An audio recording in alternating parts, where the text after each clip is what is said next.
Shellshock presents.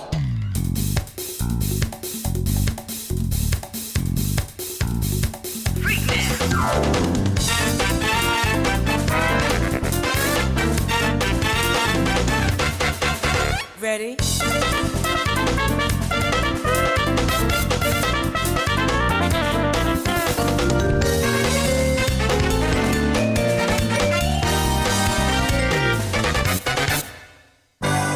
Sharing with Shellshock Season 4. New Age of Heroes.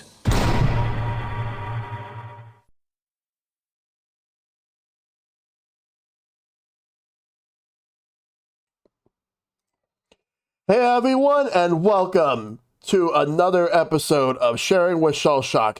I am your host, ShellshockPrime, and I am right here with all my guests for Sharing with Shellshock right now. Good to see you all.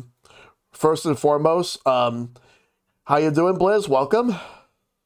I'm doing great, Shellshock. Doing wonderful. I just, finished up work not too long ago. Try to get ready for this podcast, and feeling great, man. Feeling good. Yep. And how you doing, Titus? I'm doing fine myself. It looks like my camera's not doing fine though, because I can't see myself on your layout at the moment. Well, I'll make sure to fix that for you. How you doing, OneOneTwo? I'm doing great. I'm very much in a Tetris mood. I was talking about this before the podcast started. I was literally playing Tetris Effect right before this. Excellent. And what about you, Jess? Super outstanding, awesome. I'm in great spirits. I was talking earlier, I was not playing Tetris. I was playing a game called Battle Balls. It's puzzle centric, and riding on that high, getting some good scores on that game. SynQ, actually. SynQ, aka Battle Balls. Lots of fun. Awesome. I'll make sure to look into that in the future. Also, Yeah. and also, Titus, I thought I set up your webcam, but I did. Now I did. So it's all good on your end. So Yeah, no worries. It happens. Yep. Anyway, so this is a show that we usually talk about different topics each week. And this week we're going to talk about why we love Tetris.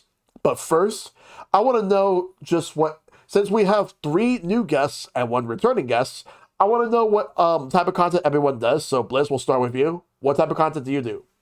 All right, so I'm a variety streamer. So usually on my channel, I do retro content, rhythm game music content, and also indies, focusing mainly on the Metroidvania scene and roguelike platform games.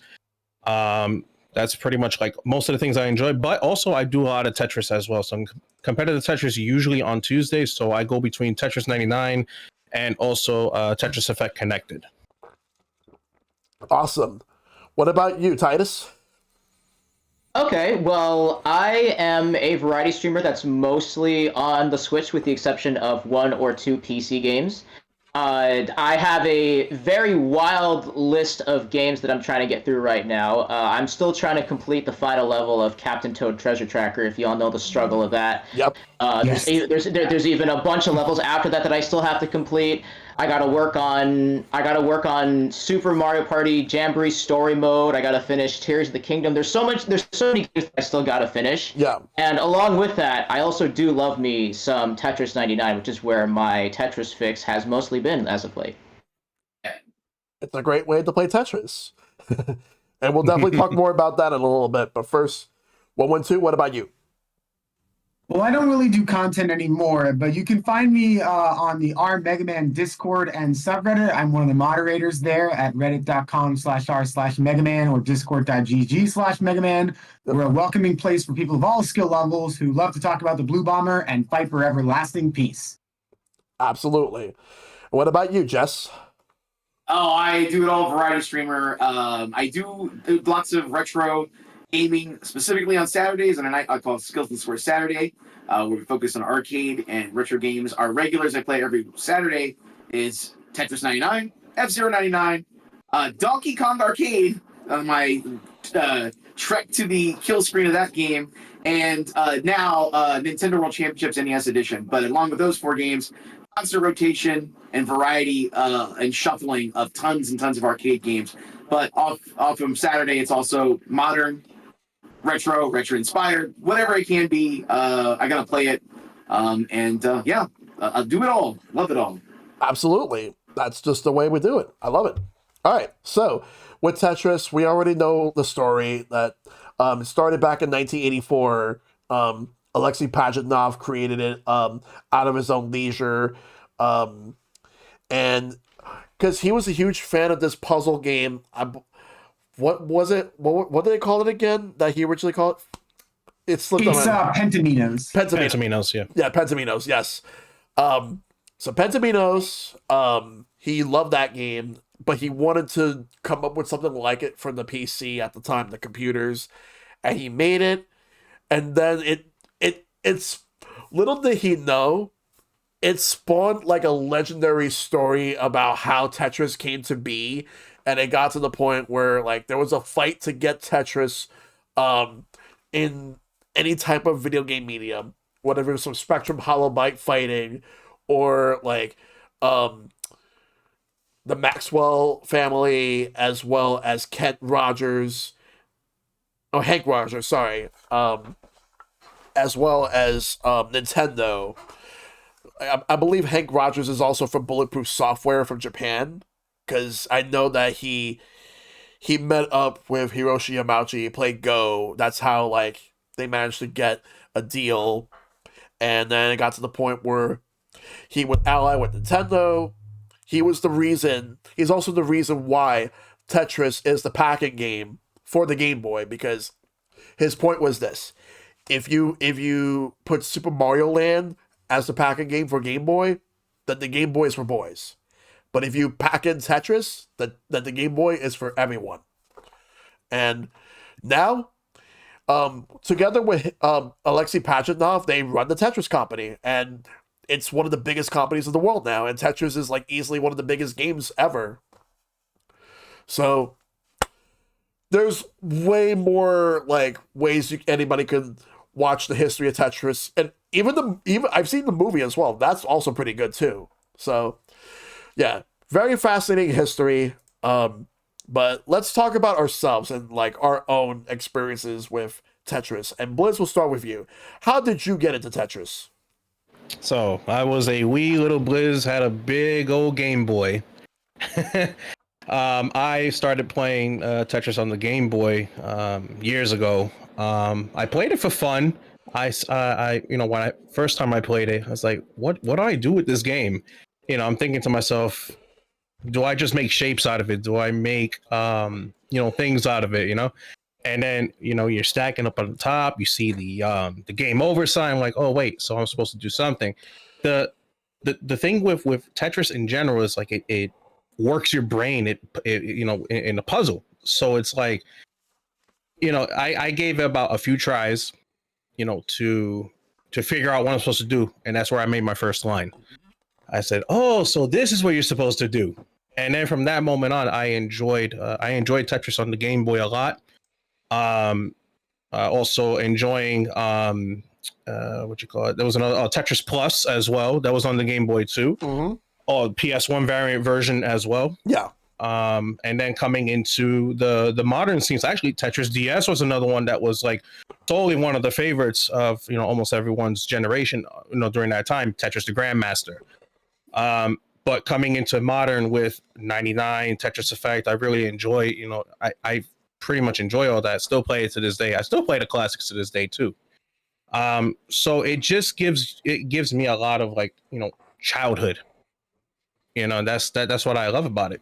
Yep. And getting into that Tetris, like the first time I played it to current, I mean, we're talking about almost 40. Well, it's been 40 years since Tetris in general has came out, introducing each game to a newer generation, which by far it's amazing. Yep. So I, getting into that, I just enjoy a lot of Tetris, and I eat, sleep, and just repeat Tetris every single time. Using Tetris also in the supermarket as well, if you're trying to fit your groceries and all that too in there too. You know what I mean? Coming into the car as well. So. Yep. Yep. The same thing for when you're packing on a big trip and you have to fit everything in the luggage. That too. Yep. Yeah, I used to work at Best Buy, and I was in merchandising and warehouse, and so we had to unload the trucks and load the trucks for later things.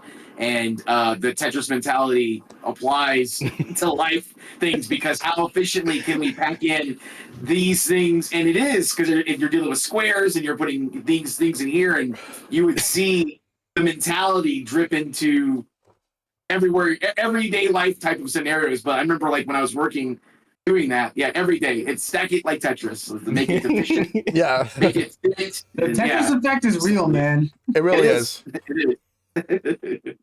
Yeah. And could you imagine where it'd be if Tetris wasn't around nowadays? What we would have done, right? Oh, yeah. Yeah. But I mean, that's all about me, man. Just starting from point A to point B to current where we are right now with modern. So Oh yeah. Now, Titus, your turn. How did you get into Tetris? Well, I will just say that prepare for a really, really boring history of my life. So I cannot remember for the life of me what this was called exactly, but I remember I used to play a lot of games on my mom's phone to keep myself occupied for whenever I had to wait really, really long for certain things. And I remembered I downloaded this sort of Tetris app on her phone. Mm-hmm. And again, I cannot remember what it's called for the life of me, but that's how I got my first fix in Tetris. So for a long time, I was aware of what it was, but then I hadn't played Tetris again after that when I moved on and got my own phone for many years.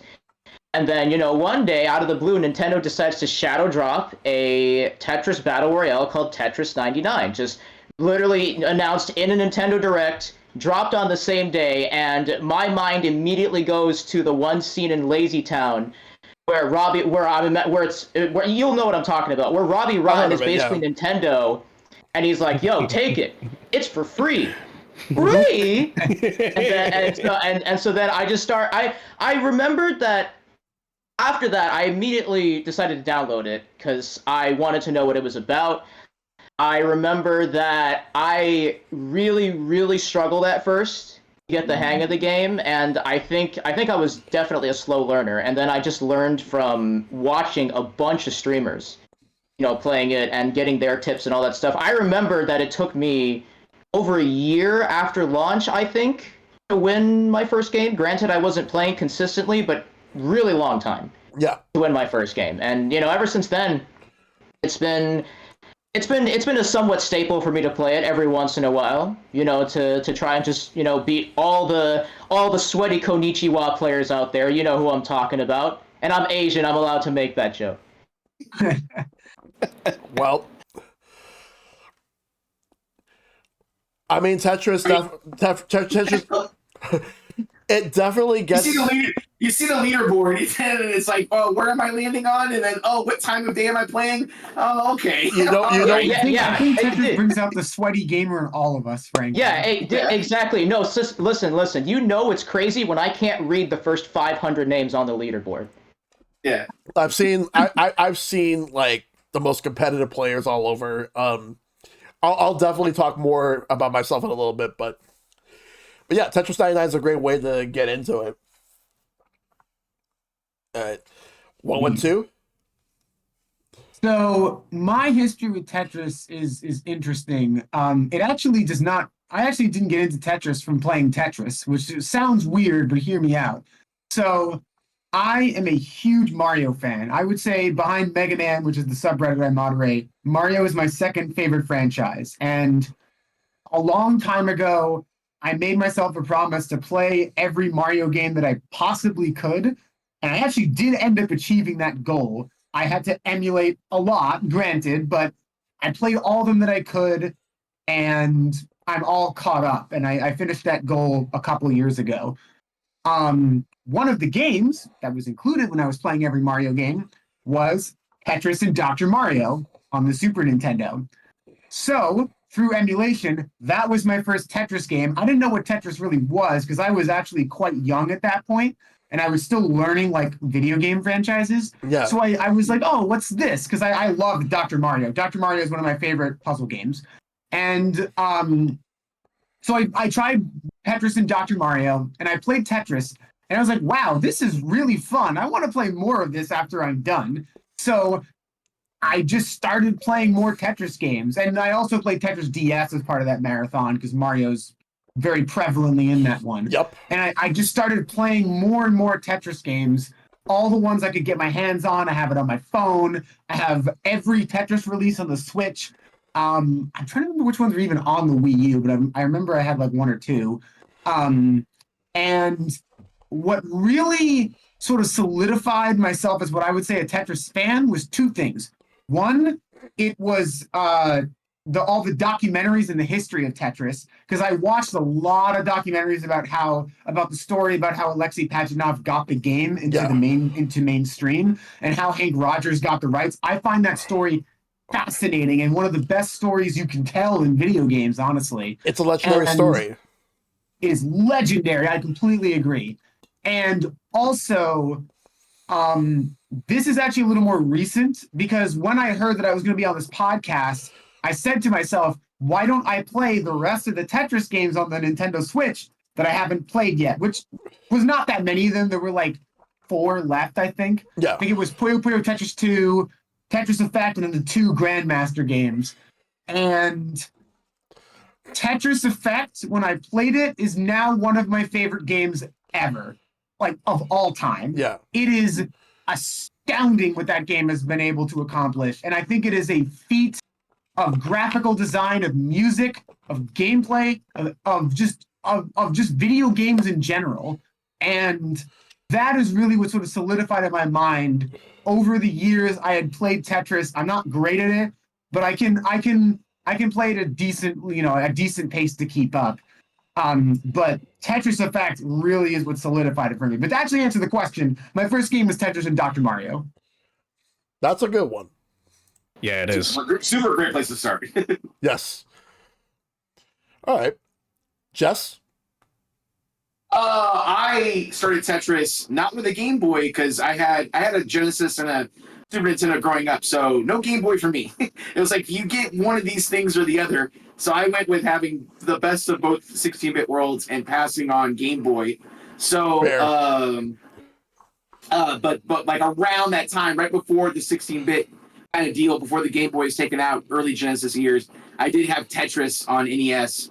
And that was my introduction to it. I want to say it was a Christmas gift, and I want to say it's hard to remember. I want to say I wasn't super interested in it. Like I didn't ask for it. I think it was because it was like that it was so big. It was in the news, that type of thing. Yeah. And it was becoming a cultural phenomenon. I think I was gifted to it because it was the game to get for NES at the time, and no turning back. I was instantly hooked on it. Like as just popping in, not knowing what it is, discovering how to play it. It was instantly hooked on it.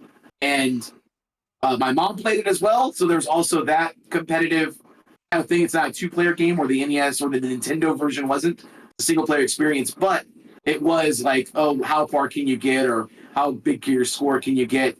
Discovering that the stages went beyond 9 and it would go 10, and then finding the trick of like starting at 10 and it was like, and so on and so forth. And the rush as a kid, getting to those higher levels where the pieces are still kind of impossible to move around without playing a specific way. Y'all guys know like about how the pro champion players play. Oh yeah.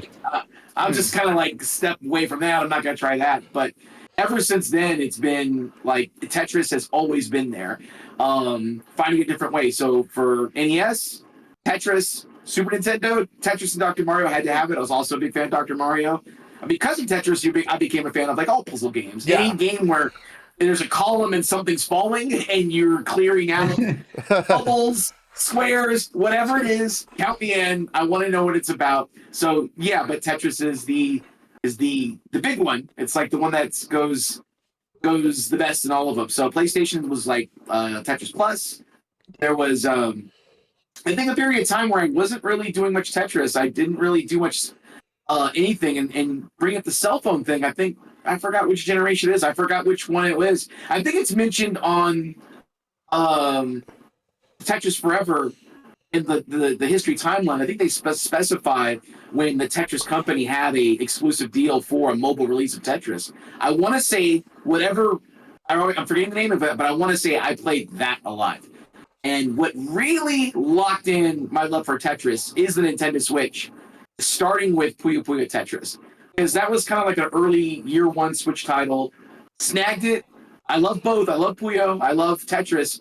And that combination was excellent. It's a lot of fun. Yep. And then Tetris 99. And then Tetris 99 is like, okay, well, this is it. Now I'm close to playing, because of that game, I'm playing Tetris nearly every day. And then Tetris Effect on top of that, everything that you're talking about how transcendent and perfect that game is, I 100% agree. I shed a tear when I finished that game because of just how, like the music and the gameplay and the rhythm of how you progress to that game, it's art. It is super great. Yeah. And I think, but yeah, starting at that with the Switch, it was just like, all right, Tetris is the thing now. I'm doing this. It is going to be like one of my favorite games of all time in all versions. Like whatever version it is, if it plays and it does what it's supposed to do, it's going to be like my favorite thing. I'm going to be playing it all the time. Yeah.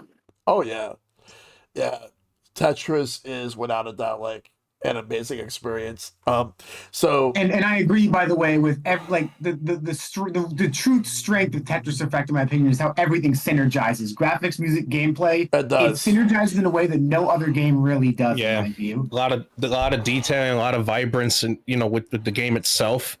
And also, it's just fun. yeah. No matter what, it's fun for all ages. You can enjoy the music, you can enjoy the graphics in the background. When you get into that zone effect is where things get like really good, Oh yeah. So, Yeah. Yeah. really good. Yeah. The moment you The get fact that the music adjusts with the pieces is Yes. unbelievable. That's so cool. Yeah. it Kind of reminds me of like Luminous, actually. oh yeah. Well, That's, this is remember Zelda, Luminous, that makes yeah. sense. Yeah. yep. So they yeah, got that Luminous magic to Tetris, which was like, Luminous is really good. It's fun.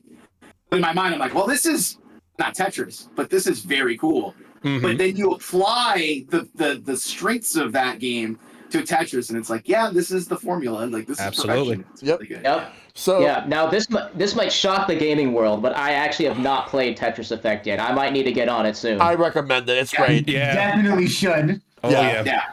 So As of now, it's always going to be there. It's never too late to play it, for sure. Yeah. Yeah, it's true. I just got so many other things to play, really, that I don't fit any like real names of games in my brain right now. But I think Tetris Effect's gonna need to be up there. oh yeah. And Yeah. what's great is that, so you're a great Tetris 99 player. That skill set translates really good to Tetris Effect, because there's a few mechanics that's not in Tetris 99 and vice versa. Mhm. But that skill set of modern Tetris just slides on in. And with the latest version of Tetris Effect, they've kind of made the focus on modern and classic Tetris modes. So you have the ability to kind of like play old, new, with the new flavor that they have. And what Tetris 99 doesn't have is a great solo player mode. It has it for when you do the little DLC, and it's fine. It's serviceable, and I still play it. But Yeah. Tetris Effect is an excellent solo Tetris experience, as well as a co-op or competitive. Yep. Yeah, and with the added modes that Tetris Effect has, I absolutely enjoy it. You have your usual marathon, sprint mode, ultra mode, but also you're adding in mystery mode. You're also adding in all clear mode, again, like combos, like with the board and everything. So there's a lot of variety to it. And especially one of my favorites is master mode in there. Master mode is amazing. Mm. Now, Yeah. me I mean, myself, I think they start the gravity at what, like 1G or something yeah, like that? Which, it's for- yeah. For reference, G refers to like, I think, what is it, like 256 pixels per second or something like that. It's Yeah, it's right. basically like level 10 or 11. It's very fast. So you start with immediately like the pieces dropping instantly, and you have to react very That's quickly. right. So I don't know if people know this, but in that mode specifically, when you're rising the level, M1 to M30, or is it Master 1 to Master 30, that is a reference to Tetris the Grandmaster in general, because of the high difficulty that Tetris the Grandmaster has. When you're accumulating every 100 levels, the gravity speeds up, and also one by one in that game. So in reality, it's kind of like in similarity with Tetris the Grandmaster, which is insane. Yes. Now, I can only get up to probably M20, I think M27, M20. I'm still trying to get that M30. It's tough, man. I think my highest is like 15. It gets brutal just because, like, even if the piece drops fast, around like M1 or M2, you can still move it around a little bit. So oftentimes, if you're playing smartly, you can like tilt the piece so that it just fits into that slot, even if it's dropping immediately. Once you get after like M10 or 11, though, it just locks in immediately. It gets very hard. Yep. I also do want to give a special shout out to the boss mode. Like, a connected mode is incredible, man. Yeah. The fact that you play in a team of 3 against a series of bosses is just it's something else. That's one of my favorite co-op modes of any game. Oh yeah. Yeah. So let's talk about how I got into Tetris. So my older brother, at one point, I remember, like, because it does go hand in hand with how I got into video games, which was my older brother got my family an NES, and Super Mario Brothers and Duck Hunt were my first 2 games. And then I would get games from my older brother here and there. But then, at some point, I want to say it had to be sometime in 1991, because I haven't gotten to school yet. But what I remember was that we got Tetris, and I would play that a lot when I was a kid. I remember, like, for a couple of years, I would always go back to playing Tetris on the NES.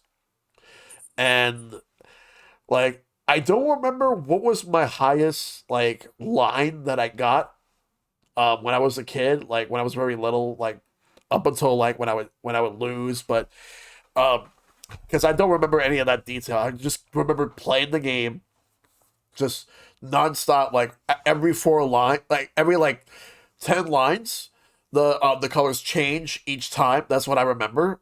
And the thing is, that game did not have the classic Tetris theme that everybody remembers. It actually had a different theme for Type A.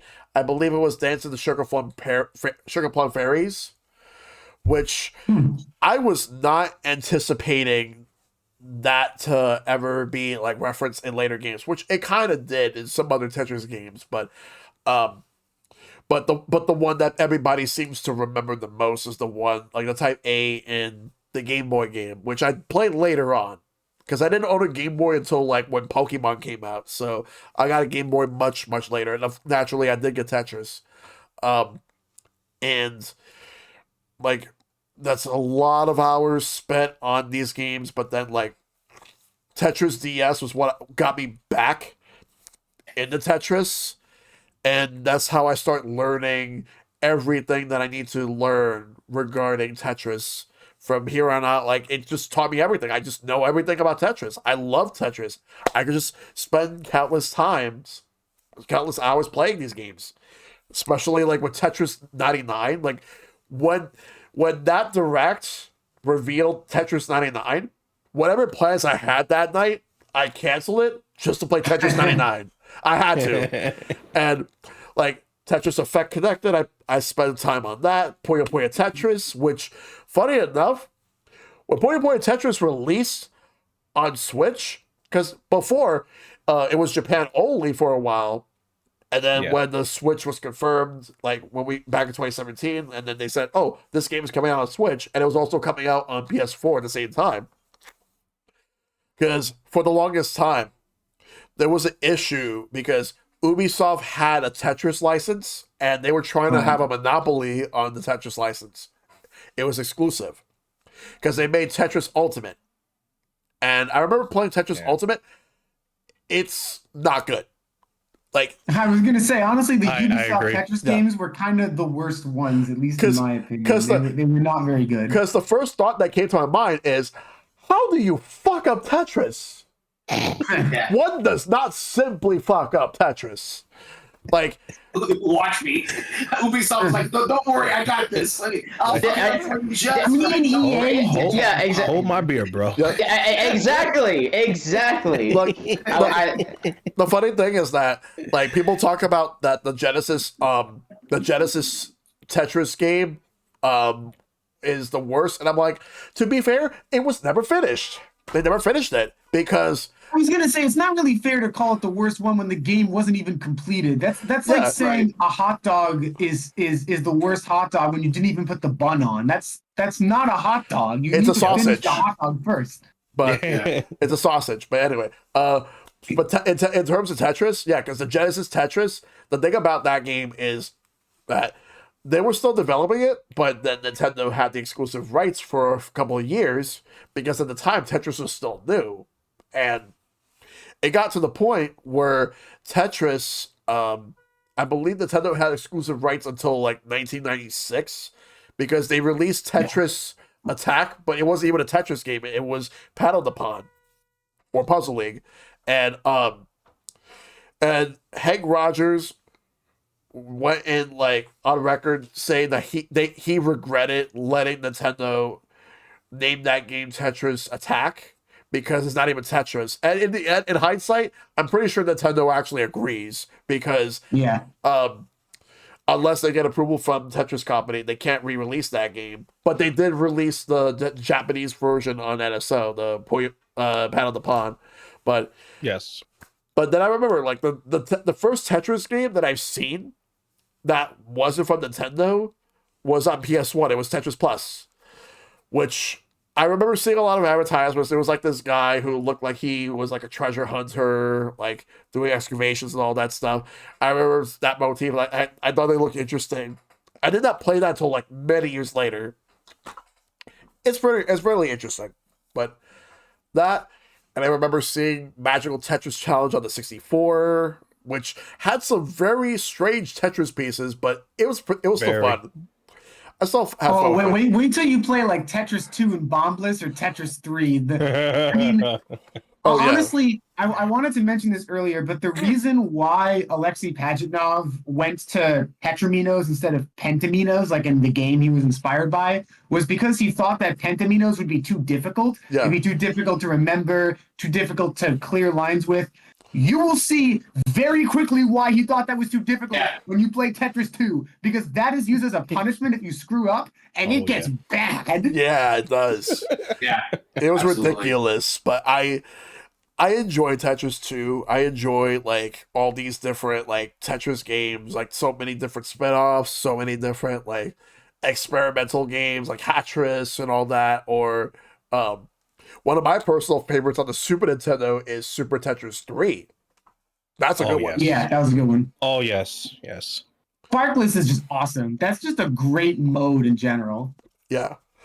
But I will definitely talk more about my favorites later on. But yeah, let's go to the next thing. How do you approach playing Tetris? We're going to start with Titus on this one. How do you approach playing Tetris? Do you prefer to play it casually or competitively? And Titus, I want to know, like, what do you think about that first? And then I'll get to everybody else. That's a really interesting question. Obviously, you can play it either way you want. I think trying to compare it, casually or competitively is kind of a construct because, there are people that specialize in just playing it for fun. And then there are people who, are very, very good at the game, and they'll have, hundreds of wins in something like Tetris 99, which is a battle royale, for those of you who don't know what that is and why we keep, mentioning it so much. But I want to say I'm more of a casual person. I feel like I'm that person who every once in a while can kind of, muster up a victory somewhere in Tetris 99, because that's really the only Tetris game I've been playing at the moment. Yeah. But I am nowhere near the level that certain people are at. I mean, it's crazy. How do I word this? I think my skill level right now is kind of at the point where, every once in a while I feel like I get put in some lobby where I can compete. But I'm just not I'm not at that. I'm not at the Konichiwa level of skill yet. I think there's a saying with a lot of games that I know where it's kind of like it's Tetris. Games like Tetris 99 are an easy game to pick up, but they're hard to master. If that makes sense. Right. Yeah, that is 100% fair. All right, 112, you're next. Very much a casual player. I am not that good. I love Tetris, but I'm honestly more interested in the history of the series and the games, I would say, than playing it that competitively. I'd say the two games that I somewhat take more seriously are 99 and Effect. Actually, I take Effect more seriously because I really do love playing that boss mode. Yep. Like there are times where I'm feeling kind of down, and I always cheer myself up by playing one of the, and occasionally I will cheer myself up by playing one of the 5 levels in connected mode, because it's really fun to work together with other people and take down the boss. I'm much more of a cooperative multiplayer person than a competitive multiplayer person. Yeah. And I would say that's where I like play at my most serious is when because if you have not played connected mode in Tetris Effect Connected, dude, level 5 against the final boss, Tetramidian, I will tell you this, I have now attempted that boss at least like 20 or 30 times. I've only beaten him twice. It is brutal. Yeah. I agree with you with that, man. I mean, I think I got maybe 6 or 7 times out of the many thousands of tries that I did on that. And especially when you're teaming up. Is ridiculous. I think it is one of the hardest challenges Tetris has ever had besides Grandmaster, frankly. I cannot believe they put that in effect. I just love the 3-phase system in that boss, actually. I really love it. Yes. And for those who don't know, Tetramidian can use all of the attacks from previous bosses, and it gets and for phase 3 actually, you can't damage him unless all 3 players are alive. Yeah, that's right. Sound that hard until you play the boss and realize that even just staying alive in that boss is ridiculous. Oh yeah. Like I still need to play some more Tetris Effect Connected. I from what I've played of the game, I enjoyed it. It's fun. I did beat the main campaign, but there's still a lot more. Like I feel like I have not scratched the surface of the game just yet. So yeah, and to be fair, this like they've been adding on to that game perpetually. So when Tetris Effect first launched, you really just had the solo campaign with different difficulty settings, and you had a competitive one-on-one, and it was kind of limited to that. It was very, very, very good. As it is, it could have lived and died on that alone. But when they made Tetris Effect Connected, they perpetually kind of added all these aforementioned modes, and I put a lot of hours in that game, and I feel I haven't scratched the surface on the master mode. That boss mode I played a couple of times because I need to go back to it because I feel I put a nice chunk of time into that game, but there's so much content I can come back and still go, oh, there's still plenty for me to do in that game. Yeah. It's it's super outstanding. Yeah. Same. I just need to go back to it. yeah. So Jess, how do you approach Tetris? Casual or competitive? I think take it from a competitive standpoint, but competitive with myself. So I'm a scorekeeper on my own self because, like Titus was saying, like you gotta know your place and the leaderboards of skill set players.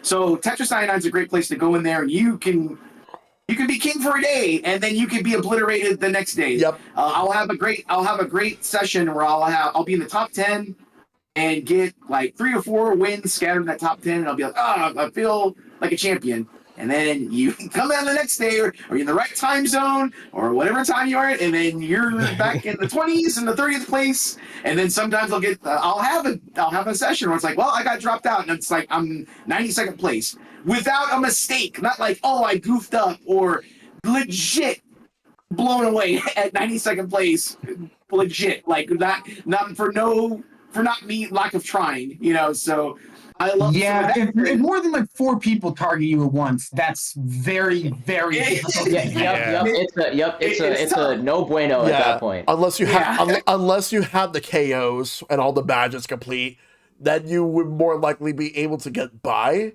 But if you have no badges, it's going to be difficult. Oh yeah. Right. Right, yeah, So- exactly. So with competitive, like so Tetris 99 is inherently competitive, but the whole point is battle royale. So that's like the competitive experience I focus on the most. Tetris Effect, I kind of feel I need to get back into it, not just the competitive mode, but also the other modes where it's co-op, and also revisit the single player experience again, is because you can.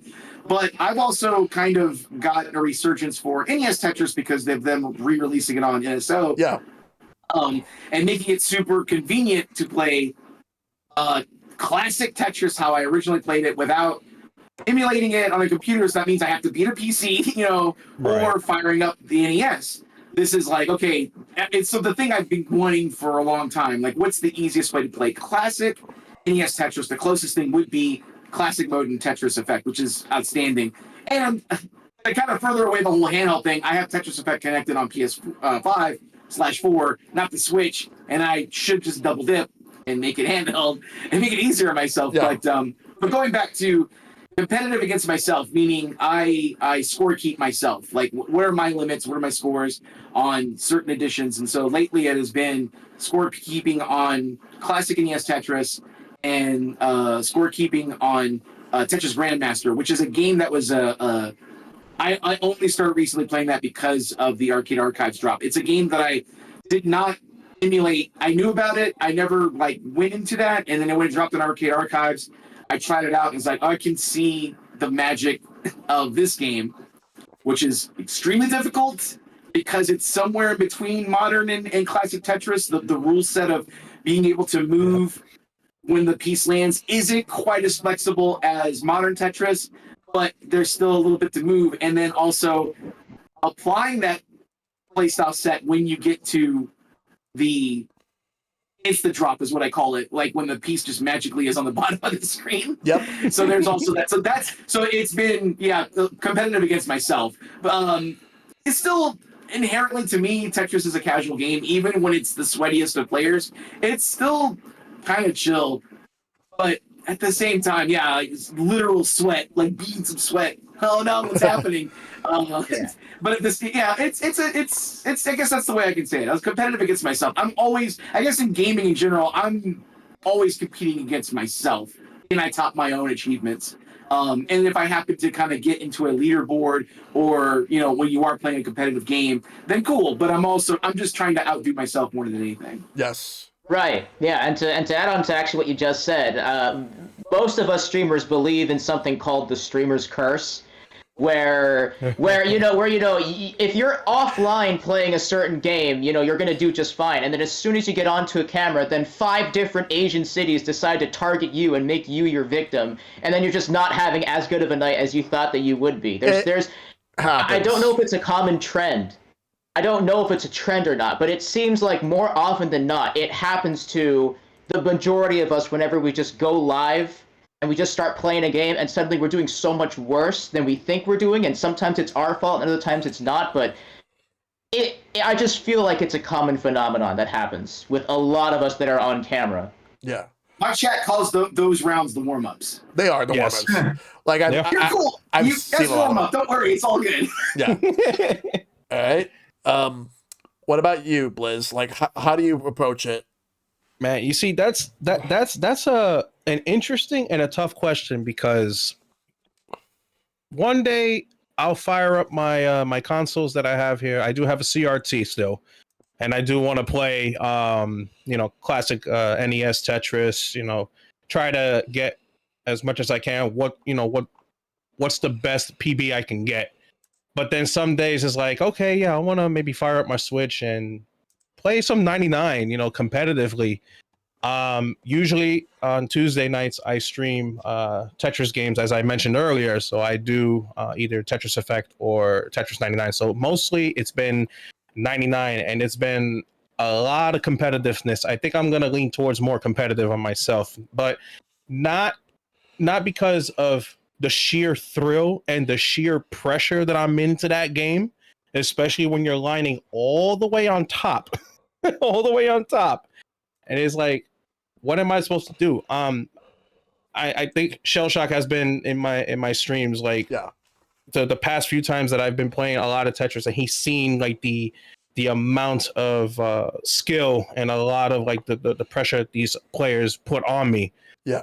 And it's like, shoot, what am I supposed to do? And I'm like, do I have the right pieces to do it? Especially when you're looking at the next 5 or 6 pieces that you're seeing on the side. Yeah. So to me, it's I think I'm more on the competitive side. I just love the adrenaline with Tetris 99. I think right now, I racked ever since the start of release to current. I think I have maybe close to 500 wins. Dang. Yeah, close to 500. That's impressive. And with that game, the reason why I love it to do it competitively is there's lots of different strategies you can do in that game. Whether let's say, okay, you're starting on the top, like 99 folks. You want to just chill out, take it easy, do some line damage here and there. And then using your 4 buttons, which is I mostly tend to either stay on KOs or random, just in case. And then if you got those attackers, like you were saying OneOneTwo earlier, OneOneTwo, you have like 4+. I usually go on the route that if 3 people are targeting me, I go on the attack mode. Yeah. Because with that attack mode, you will do insane damage. The highest I think that I had was maybe about 13 or 14 people attacking me at the same time. Yeah, that's no,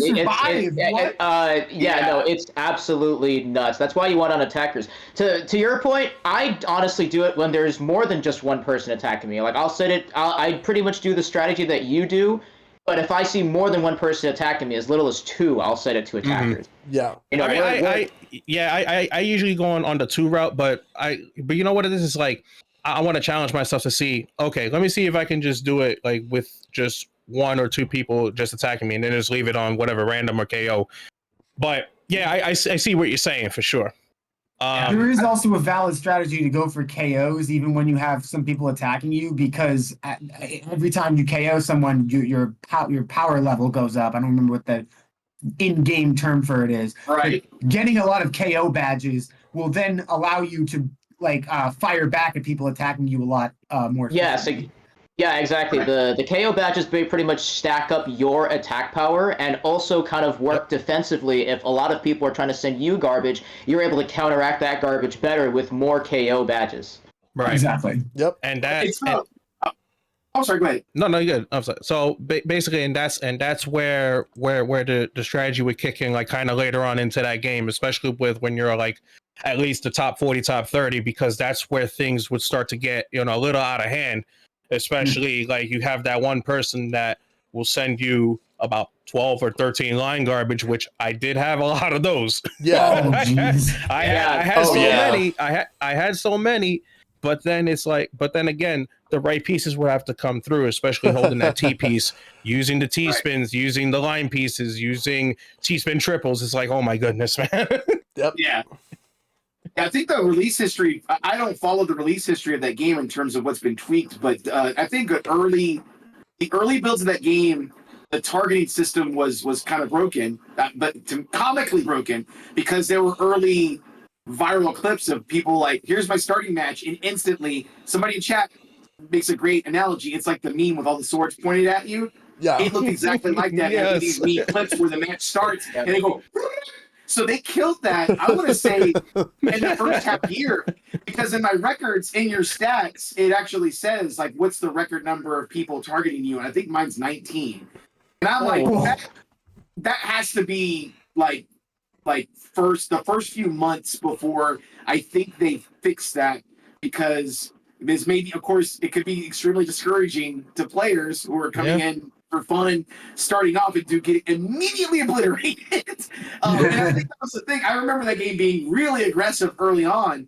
And then I guess that was that tweak of like, it takes, I'm pretty sure it's still possible to be targeted by 19 people, but I don't know what the sauce is to make that happen. So like the strategy that I like to use is, and a lot of other people use, is kind of bait the attack. is Yes.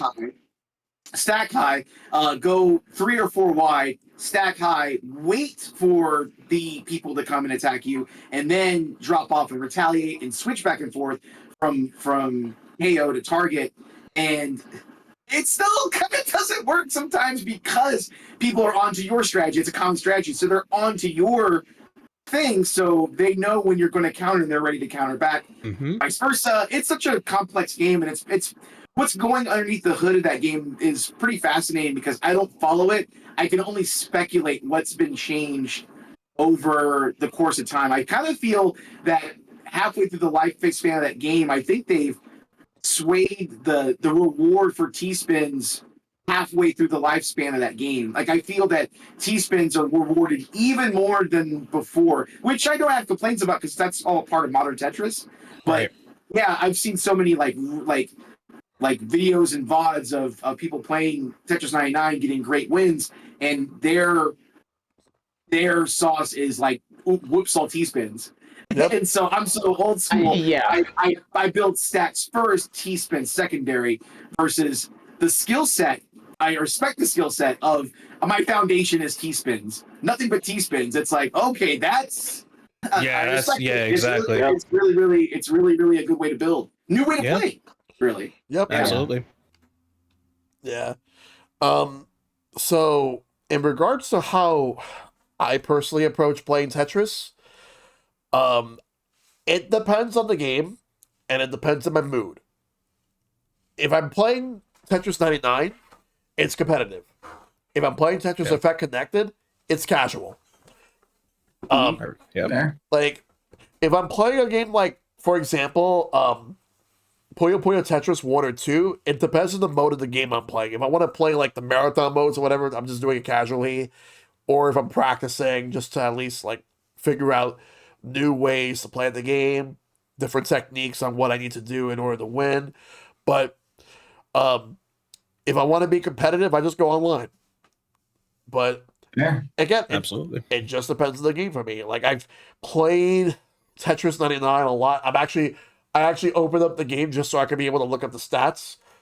I've played a total of 880 games since February of 2019. And of the amount of games I played, I've only won 64 times. I've got like 17 KOs in one game. That's the most that I've got. Let's do the same thing. I was like, okay, you just said that I need to. All right. Time to pull the switches out, boys. Yep. It seems like I'm just checking. it seems like that's exactly what we're doing right now. Except my Switch is actually hooked onto the monitor right in front of me. So All right, I'll go grab mine. Fine. Yeah. Well, all right. I guess it's time to flex stats, I suppose. Yeah, like whoever. It's all the same to me. It's fine. yeah, it's just the fact that we actually are just doing this. Like, I just wanted because I only did it because I just wanted to check. Is this a first for sharing with Shellshock that people have actually like brought their Switches out to check stats? Well, not for stats, but people have shown off switches in the past, like, or even like, we actually had a moment where like we actually had to demonstrate how to use the N64 controller properly in the N64 episode a few months back. But yeah, so not the first time, but so I will say my most simultaneous targets from other players is apparently 12, which is nowhere near 19, but it's still a lot. yeah. And I have not won yet. I've only gotten 5th place, but that's fine. Which is really good, yeah. That's pretty darn good, honestly, the only considering interesting thing, this honestly. pool of players. Yep. All right. So on my end, total games played since launch, about 3 more would be close to 1,700. I guess 1,697. That's since launch. The number of wins on accuracy is 479 Ooh. as of right now. The most KOs is 23, and with T-spins alone, total T-spins is sheesh. How many times I did this? 24,571. Oh, With T-spin doubles, T-spin doubles alone is 19,207. You have that much T-spins? I have 26. Oh, I have 26. Shell, honestly, I feel you there because I did not know how to T-spin for a really long time. My number has gone up way since, but there was a point where I didn't know. Remember, T-spins are my kryptonite. They're tough, man. and that's the thing, man. Like learning to do T spins. Oh man, since the Puyo Puyo Tetris, that's when I first learned how to do T spins. And it's like, shoot, like I was in a rank match one day. I'm like, what is this guy doing to me? I'm trying to do two 3 wide combo. I was starting from the right side, and I'm like, yo, this guy's been hitting me with. Okay, he started off with a strategy which is called DT Cannon, which stands for T-spin double into T-spin triple. That's what it is. Yeah. And with the initial T-spin, you'll give the initial 4 to 5 line garbage, and then the back-to-back T-spin triple is about 6 to 7 line damage. So in total, it's like, yo, I'm trying to set up my combo, and then all of a sudden, okay, I'm already topped out. All right, game over. Yeah, that's exactly. That's instant KO strats right there. It really is. It's crazy. Jess, do you want to go over your stats first, or do you want me to do it? Either way. I can go through this as well. Let's see. So yes, I did. It's most simultaneous targets from other players, 19. That is it. Blitz, you got a way better ratio than I do because I played this game since launch. I have played 6,214 games of Tetris 99. Wow. That's not including the other modes, right? But I have 454 wins. So I'm happy with that.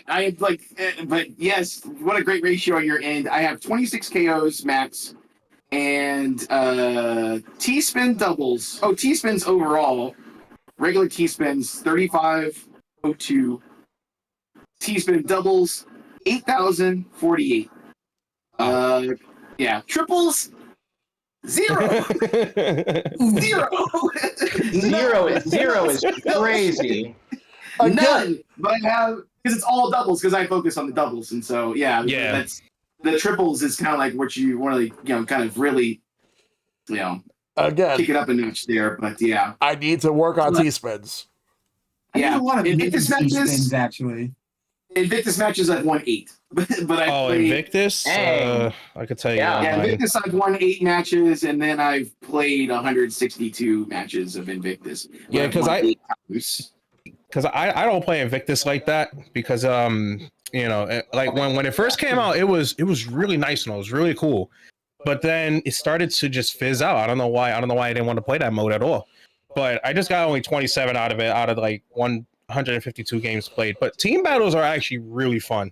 Yeah. So the thing is about Tetris 99, we keep talking about it like it is a sweaty game. There is a team battle mode where you can only have a quarter of the lobby targeting you instead of the full lobby. Exactly. Yeah. So therefore, it's not nearly as sweaty, and it actually, it actually does promote teamwork, unlike what most of this game, is trying to get you to do. Yeah. Yep. Nothing but stress and trying to get you to win. That's how it is. Exactly. All right. So my stats on this game, I'm looking at it up here because again, my Switch is hooked up to a monitor. Yeah. In total, since launch, I have played 2,318 games of regular Tetris. I have won exactly 31 times, so very modest number compared to 2 people on the same screen that you see here. What else is notable? The most KOs I've gotten in a single game is 18. One more than me. KOs. Yeah. The most simultaneous targets from other players that I've gotten in one game is 14. Which is a lot. I feel like one notable thing to bring up here is all clears, because all clears are actually all clears are even more powerful than a T-spin. It's like you can counter any amount of garbage being sent to you, and you send a ton of garbage back their way. It's pretty much a defense and attack move all in one, regardless of how much is coming at you. That's just like an instant clear, as well as a bombardment of sorts to whoever was targeting you when you sent that all clear. And also what that entails is basically that means you cleared your entire board There's no squares left over. And again, it's the most powerful move, even more powerful than a T-spin. Yeah. Right. Not of course excluding combos, but as for a single move, it's the most powerful single move out there. Yeah. Yes, it is. So in total, all clears, I have 7 of them because it is extremely difficult to get an all clear. Yeah, I have only 5.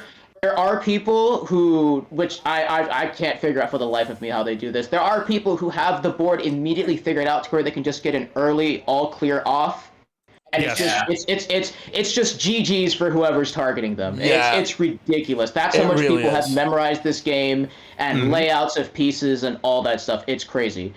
Now for Invictus, I have played appropriately 399 games of Invictus. I've only ever won it once, because I guess I'm just not at that level of Invictus yet, but I guess it's cool for me to say that I have won it at some point. To say that I have beaten some of the best out there. The most KOs there, for me, I'm assuming from my one win was 14. I've gotten a single all clear in Invictus mode, and the most simultaneous targets from other players, which already is fast enough, but the most simultaneous targets from other players in that mode is 13. Yeah. Nice. Oh, okay, yeah. All right. So, yeah, crazy stuff. So those are our stats. Yep. All right. Yeah. So now let's move on to the next thing. What are your favorite Tetris games of all time? And OneOneTwo, we'll start with you. I said earlier, Effect is number 1 for me. There's just no other game like it out there. Truly, the synergy between graphics, music, and gameplay is exceptional and unique to Tetris Effect in a way that no other game has replicated. If you're gonna play one Tetris game, go play Effect. I've talked about it extensively on this call already. Yes. The one other thing I will say about it that I have not brought up yet is I do like the weekend rituals where everyone works together towards a common goal to clear out a certain amount of lines, and you can earn icons from them, and you get that by playing a lot of the effect modes. Those are very, very fun. Also, playing as the boss is hilarious and makes you feel so good. Yep. All right, Jess. It's crazy because I 100% agree with OneOneTwo. I think that is the best version of Tetris. It can't be beat. However, it's the one I don't play the most. The one I played the most is Tetris 99. That's like my favorite because I played it the most. If not classic NES Tetris, in terms of just like how much I played that, it's like the originator. I recently going back to it, it still clicks. Even with the classic, the pieces dropping and locking in, I thought I was gonna like hate it when I went back to it, and I was surprisingly like, this is very cool because again, it's a new way to play, and the beauty about Tetris that we talked about before is that the evolution of Tetris, how beautiful it is to kind of still play the same game for like 40 years, for this game to exist for so long, but for different developers to find new ways to play the game and still be the same, but also feel fresh and new. The way the pieces fall and how they fit, it's funny because the way it falls in the physics of Tetris is the same, but the way it sounds and the way it clicks, the theme you have, the music you have, it all makes it feel different even though it's the same. And I think Tetris Effect is the best in that department, but the one I play the most is Tetris 99, so it's like right behind each other. Those are like my favorites. The classics, NES, Tetris, and also Tetris and Dr. Mario. That to me is kind of a game that needs to be resurrected. I hope that with the Tetris company being more open and not, it's been several years that they haven't been locked behind an exclusivity type of deal. But I would hope that they are able to kind of open up with other companies like Nintendo or Sega, or whatever the case may be, to do new iterations of Tetris or resurrect versions of Tetris. I would love to see the return of Tetris and Dr. Mario. Yes. Like, I would love that because you could build on the same mechanics of co-op and competitive play, but with the modern rules. I mean, sign me up. I would love that. Yes. I agree with you on that. Yep. Agreed. All right. Blizz, your turn. All right, so I have way too many. I mean, besides with Tetris 99 and Tetris Effect, those two come very neck and neck with me. Because with My Neighbor Jess, I agree with you in your point. You know that the most that I play is mainly Tetris 99, right? But then, you know, playing Tetris Effect, like I want to, you know, be on the chill vibes with the music, with the aesthetics, with everything in that game, you know? Yeah. And yes, I play competitively in there too. I think skill rank almost, I think 9K just in zone battle alone, I believe, something like that.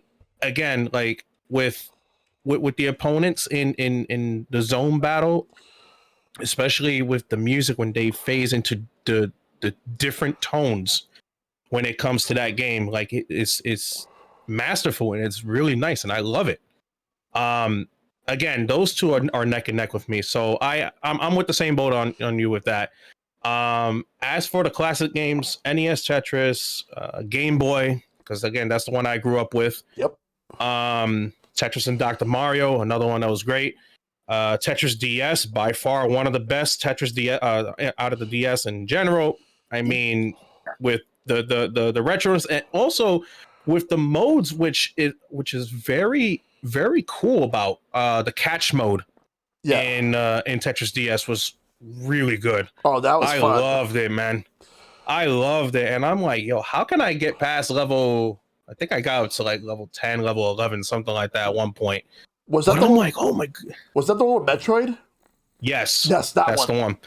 That one was so cool. I'm like, wait, oh, so I'm making squares instead. Yep. Yeah. Yeah, I have like way too many favorite Tetris games, but out of those that I mentioned, those are like kind of my favorites of all. Yes.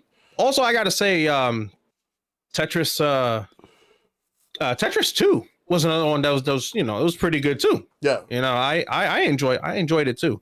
If you know what you're doing, then obviously, you know, you know. I was gonna say Bomb Bliss is tough, man. It goes against all of your muscle memory. It Yes, is. yeah. Yes. What about you, Titus?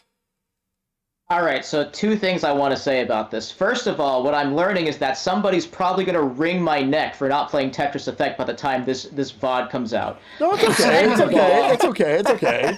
It's okay. Second of all, I have not really played any real Tetris in any sort of recent years of my life other than Tetris 99. That has been basically all my fill of Tetris recently. It's been too long for me to remember what the mobile game was that I used to play a long time ago. Again, I can't even remember the name of it. So I will just say Tetris 99 is probably my favorite Tetris game until further notice. This probably will not age well in a distant future, but I'm just saying, you know, Tetris is what I've mostly gotten my fill of with the series. It's actually more diverse than you think if you own the game, because they still do this to this day. We haven't talked about this yet, but Tetris 99 releases special themes every Yes. so often. I don't know how frequently, but I would say, you know, once or twice a month or something like that from recent things that I have experienced. The most recent theme is a Xenoblade Chronicles X theme, which now Yes. I believe, from people who've talked about it with me, now every Xenoblade Chronicles game has their own theme in Tetris 99, which is Yeah. Except for two. Two is Yeah. missing. 2 is missing. The reason being, Go ahead. yeah, because two came out before Tetris 99, and so the previous games have the benefit of, you know, the whole big thing with the themes is mostly promotional, which I'm Yeah. all about. Yeah. So if Nintendo has a big game to promote, they more than likely are going to have a Tetris 99 theme. Mhm. You know, Xenoblade Chronicles Definitive Edition for 1, Part 3 got a theme, and now Xenoblade X. 2 was just the game came out right before Tetris 99, and they haven't gone back to resurface it. I would love a complete collection, so then we'd have all the Xenoblade Chronicles themes. But yeah, that's the one that's missing so far. Yep. That's true. yeah. I Okay. would say it's 90% promotional, but there are a few like really cool ones, like a Game Boy theme or like a Yes. NES theme, and those Yeah. are awesome. Yes. Yeah. So The F-099 theme also is, Yeah. Yeah, that is one a was good one great. too. Oh Yes. yeah, I mean, yeah. As we're talking about, they have so many different themes for their Nintendo IPs. They also, when the game first came out, what they had was, a bunch of different themes for classic, I guess, genres of games. We just brought up a Game Boy theme. We have an actual classic Tetris theme that kind of bases off, the oldest games. There's a classic Mario theme, a classic Zelda theme, and then on top of that, all the special themes that you get. And I will say that I do appreciate them a lot because they, as somebody who has clearly not played every single genre that Tetris 99 introduces, it's really cool that first of all they have a special theme for all of these games. And then second of all, what they do is they then take 3 different songs from the soundtracks of all those games, and one song represents the start of the lobby, all 99 players, one song represents top 50, and then a third mostly intense song will represent top 10. Yeah. And I think for somebody who has not played most of those games in their franchises, or a good amount, it's really cool to just be able to experience a taste of the soundtrack, while still playing a game that you're familiar with. Yep. Yeah. Also, And let's say you also get the 2 different end themes, so a theme for when you win and a theme for when you just place, and the sound design for the pieces also are actually intricate. The only sour note for the themes, but it's simultaneously very cool. I love it, but I hate it at the exact same time. Is that once you miss a theme, you miss it. You can't get it.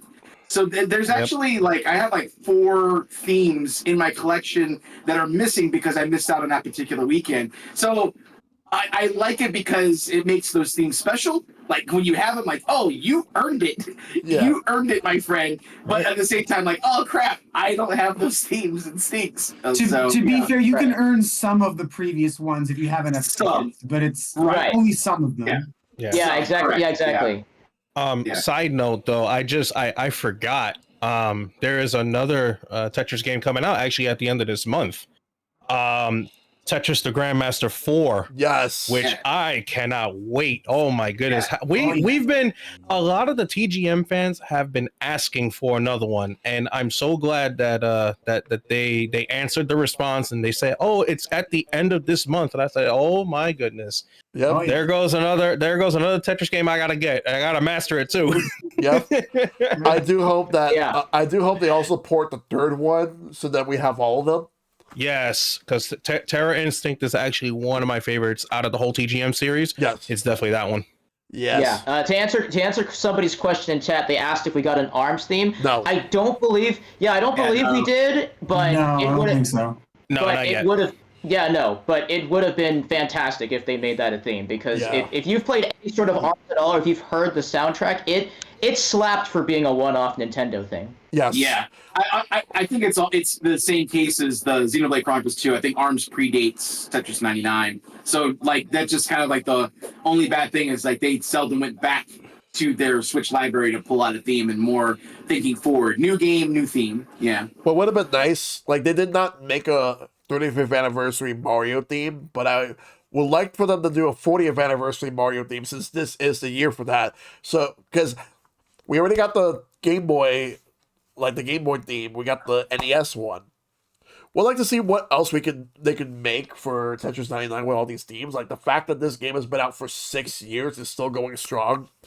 Considering the fact that there have been some other 99 games, there's been 3 others from Nintendo. Or granted, one of them was also a band at Namco, but the Mario one, that lasted 6 months. That should still be up for now. To this day, it should still be up. Hashtag bring back Mario 35. Yes. Dude, why did they kill my beloved after 6 months? Because of the anniversary thing, whatever. So here's the brother. Yeah, that's what it was. Here's the extra thorn in the side of that, is that they actually did have a 35th anniversary Mario theme, but it came months later in the form of a Mario All-Stars theme. And it's I got that one. It's a Super Nintendo Mario All-Stars theme. It's fine, but it was unceremoniously kind of dropped here it is. Yeah. You no longer have Mario 35, but here's the All-Stars theme for you. Are you happy with that? And then it's when you look at the Pac-Man 99, that would shut down mainly because of lack of interest, because started off strong, then it just died out. So that Yeah, so and that the was themes- different. The themes for Pack 99 were outstanding. Yes, they were. However, Oh, they dude. were Oh. you had to buy them. So Yeah. you had to physically, or not physically, you had to like buy them with real money, like real currency, as opposed to Yeah. like earn them. Mhm. Like Tetris 99, you can earn a nice set of them, and the ones you can earn are very, very nice. But the ones you bought were like you had to pay for the special themes. On the flip, they were very good. Like I felt buying the pack for Tetris for Pack 99 was worth it, even though the game disappeared. I had my fun with the themes. It was fine. Yep. Yeah, right. And I was one of those that played Pac-Man 99 every Friday night. We used to have a group of about 40 to 50 people. We did what's called lobby syncing. So we use either the countdown bot, either on my stream, or we use a special site. It was called time.is that gives you the accurate clock. So when it hits a certain minute and second, we all press the button together, and that's how we got into the lobby syncing. Now, pretty much you could do the same thing still with Tetris 99. So you get the countdown bot. Once it says 3, 2, 1, when you see word go, that's when everybody just hits that button. Yeah. But again, Pac-Man 99 was such a it was a memorable moment, and I have friends who actually competed in the tournaments. Actually, the last one with Maximilian Du and the others. Yes. And I said, "Oh my goodness, man! I should have been there. I should have been there if they were going to kill this off." You know? Yeah, he supported that game a lot. I've seen Yeah. that.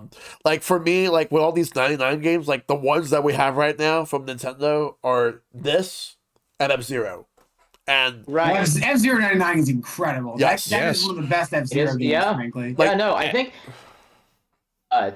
No, I'm sorry. And the fact that they added the Ace League races, which I'm so happy that they added the extra four vehicles that you get in the Ace League that were exclusively to Japan only. yeah. I am so amazed that they actually ported that over. same. Now for Nintendo, when is the BS F-Zero or the broadcast to Teleview version? When is that going to come to the SNES online? You know what I mean? Well, we'll have to wait and see. I would love for that to happen. But yeah, speaking of NSO, put Tetris and Dr. Mario on Super Nintendo NSO, please. Yes, I mean, especially considering they're putting Tetris games on Nintendo Music, which happened like literally the other day, by the way. That's crazy timing. Yes. The fact that that's happening definitely signals to me that I think we're going to see more Tetris games on NSO. Yeah. Other thing to mention, they should put Final Tetris as well, which is the OG multiplayer for SNES. Yep. Yeah, Nice. like if there's any other Tetris games that should be on NSO that I'm trying, there's another one on N64, the next I think it's either the next Tetris or the new Tetris. I forgot what they called it, but that was published by Nintendo. Basically, anything that is published by Nintendo should be on NSO. Sure. Yeah. Yeah, and the missing gap is on Tetris Forever, which has a great. I think that's the best part of the library is that Super Famicom slot that never came to America. Those are the games I enjoyed the most out of that collection because I hadn't played any of those outside of emulating. I think the first one, which would be the Bombtris, like basically the Super Tetris 2 or whatever it was called. That was like the only one I played. Playing that third Super one. Tetris 2 and Bomb, this is brutal, though. That game Yeah. is It so is. hard. Oh yeah. It is, yeah. So now to play it on Tetris Forever is on the go is pretty great. Like, Yeah.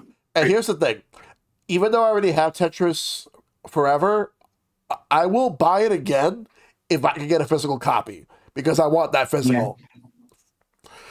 Yeah. Yeah. So now, this one I'll start off with you, Blizz. What was the lasting impact Tetris left on you? Definitely had to be Tetris Effect Connected for sure. Yeah. Reason being, again, we have to talk about this repeatedly because how good the game is. How they came to get different ethnicity of music as well, different the graphics, bringing like countries, you know, especially when you've seen the mountains, the aurora effect, and all that stuff. To celebration, you've seen the parachutes, like the balloons and everything up there. Yeah. You know what I mean? Like anything. But you know, the same thing as goes. You know, a game of Tetris, you're trying to get your best score. You're trying to come up with strategies in order to perfect your score even more, or creating the zones, like coming with the immersion effects of zone itself. Like that's the impact that this game gave me. It was so much, you know, it was just sheer perfect to me. Yeah, And it was so damn good. it really is. It's really good. Yeah. Yeah. What about you, Titus?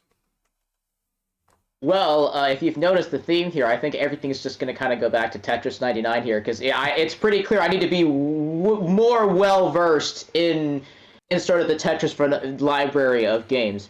I think what I've always learned about myself, even as playing games, is that I'm not a very strong person that is involved with puzzles of any sort. But I think Tetris 99, after a while, because there was a point where I was struggling with Tetris 99. Again, it took me a long time to get my first win.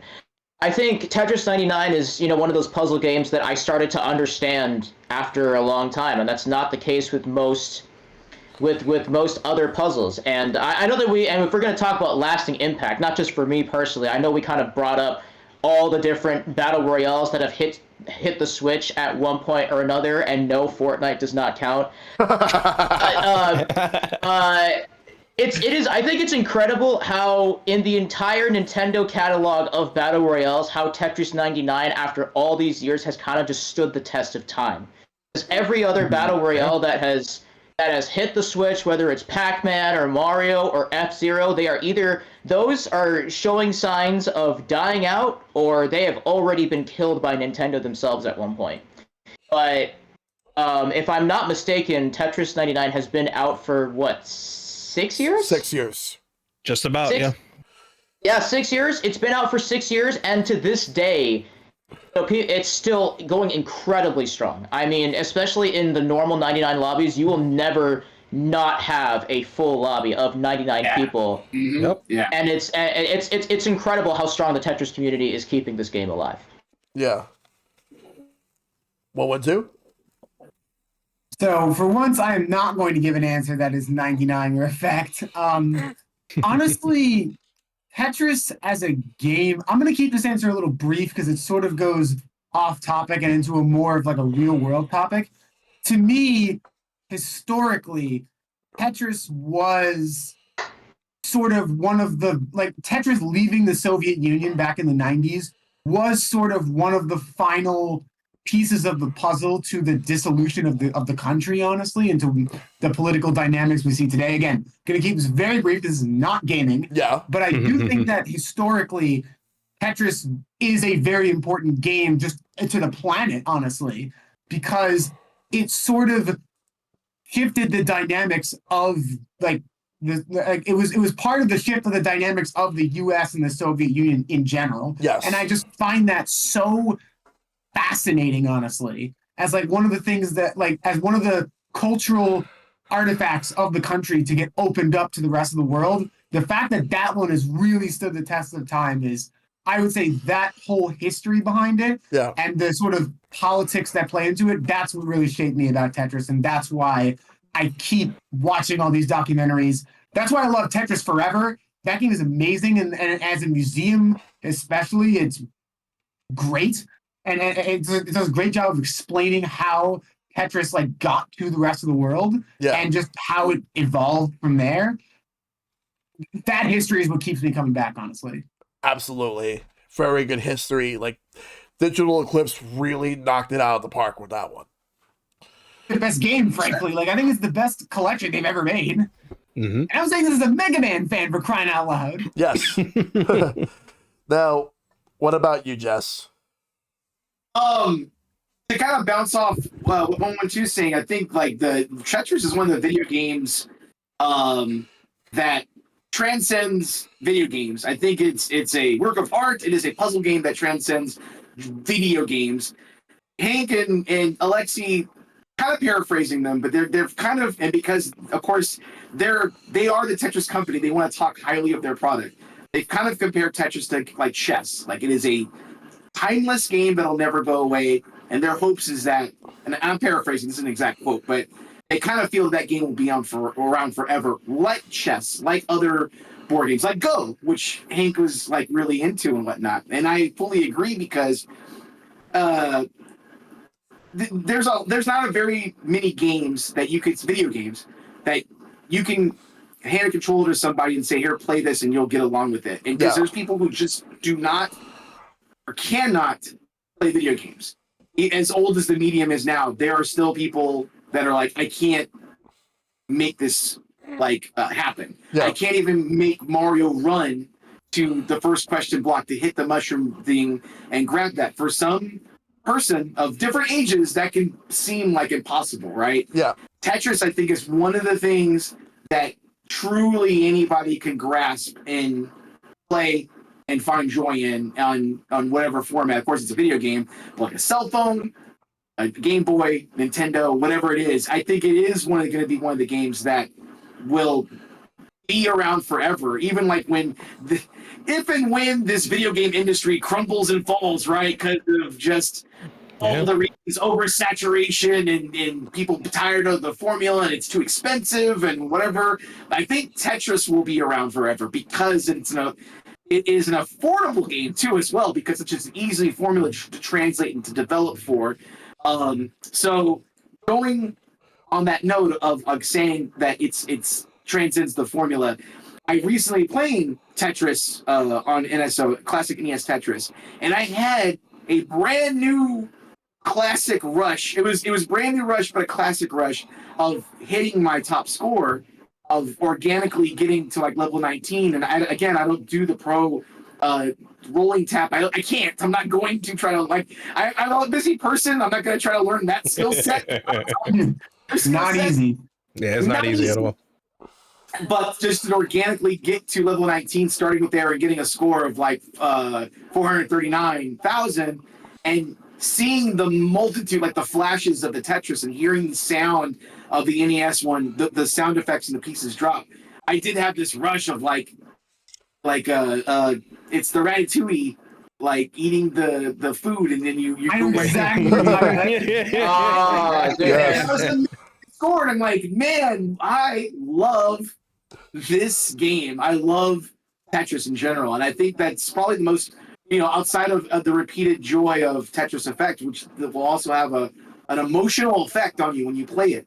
Of any skill set, new or old, if you could be new to the series, new to that game, old to the game, no matter what, I think it will create an emotional effect for you. Yeah. But this was like an effect as a fan of the series for such a long time, to be re-experiencing it on a different skill set, because I'm better at Tetris than I was when I was a kid. Yeah. Right. And it was like that flow felt so new and refreshing, and I was like, this is it. This is the magic. It's really, really good.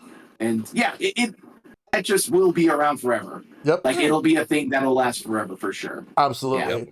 Yeah. Honestly, I think that's why the title Tetris Forever for the game is perfect. That was just the 100%. Yeah. Like they knew what they were doing when they called it that, and they say it. Again, I'm paraphrasing, but they kind of say it themselves, and that's a bold statement for somebody to be like, "I created this thing. It's gonna be on the face of the earth forever." You sound like a egotistical prick when you say something like that, but it is Tetris. You created one of the finest pieces of gaming art in history, and I'll let it slide. You can say that. Paginov deserves to claim that, frankly. Sure, I'll let it go. It's fine. Yep. So before I get to my how Tetris gave me a lasting impact, I forgot to mention my overall favorite Tetris games. I've skipped myself. So So Go ahead. So let's do that Let's first. go for it. Okay, so yes, Tetris 99 is definitely up there for me. Tetris Effect connected. Both point-to-point Tetris games are up there. Tetris DS, but there's some other Tetris games I have not brought up that should be brought up. For example, I like Tetris Axis on the 3DS. I spent some time on that when it came out. Uh, I've played a lot of the Tetris. Let's see. So, in regards to other Tetris games I play a lot of. There was this one Tetris game that I remember playing on PS1. That's not Tetris Plus. There was another game. I forgot what it was. I believe there was another game on PS1. I forgot what it was. Not the next Tetris, is it? No, that's 64. Okay. Don't remember. But Tetris Plus is up there.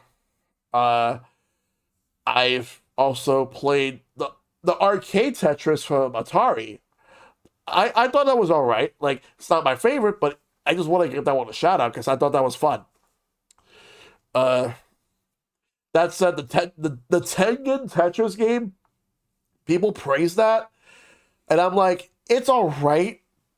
The one thing it does better than the NES Tetris from Nintendo is the fact that it has 2 players. But other than that, I prefer the NES one than Nintendo did because I felt that the controls were definitely like well done. Like the gameplay just feels a lot more stable. But yeah. Oh, and Tetris Dr. Mario. Tetris Dr. Mario for sure.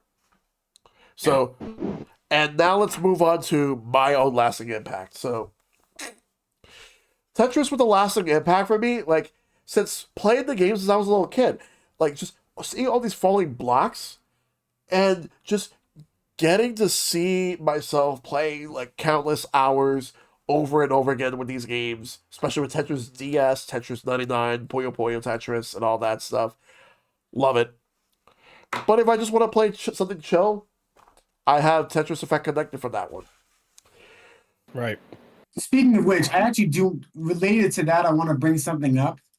The fact that Tetris has a scientific like phenomenon attached to it, the Tetris effect, not the game, I mean the literal Tetris effect.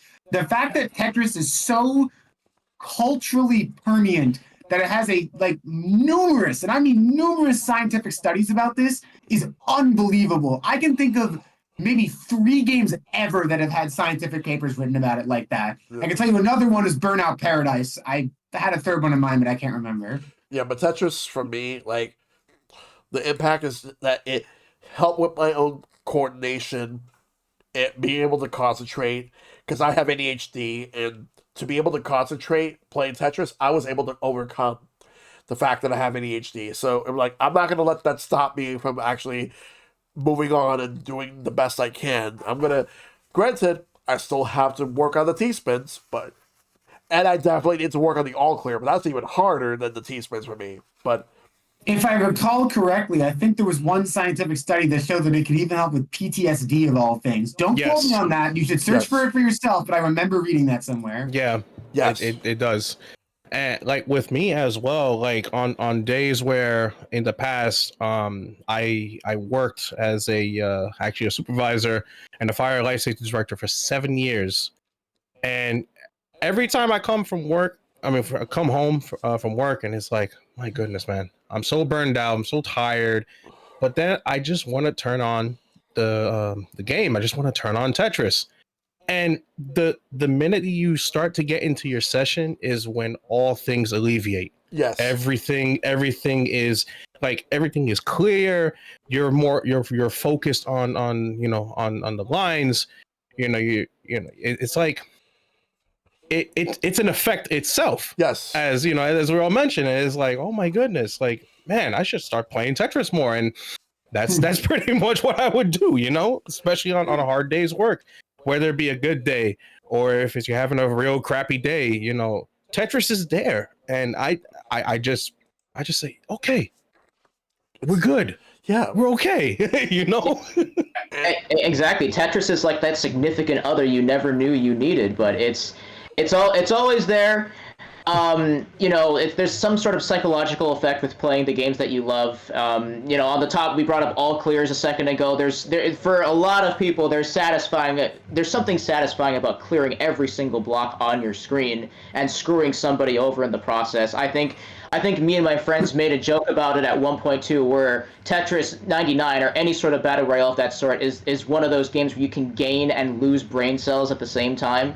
It's definitely an experience if you're looking at it more from the competitive side, but there's definitely something satisfying about being able to just unwind and play a game like Tetris. Absolutely. Like, just being like the fact that it actually does help relieve stress. It helps like become a huge distraction from all the things that's going on like within my life, both like around the world or personal. It's definitely a really good distraction, like especially for a few minutes. Like, Tetris is something I can always go back to. Like, and there are times where I just there is, if there's any negative consequence in regards to playing Tetris, is though it's probably more of a me thing. Sometimes I play it so much that if I'm supposed to do this or do that, like I lose track of time and I'm like, oh shit, I'm supposed to be doing this, but I play a lot of Tetris.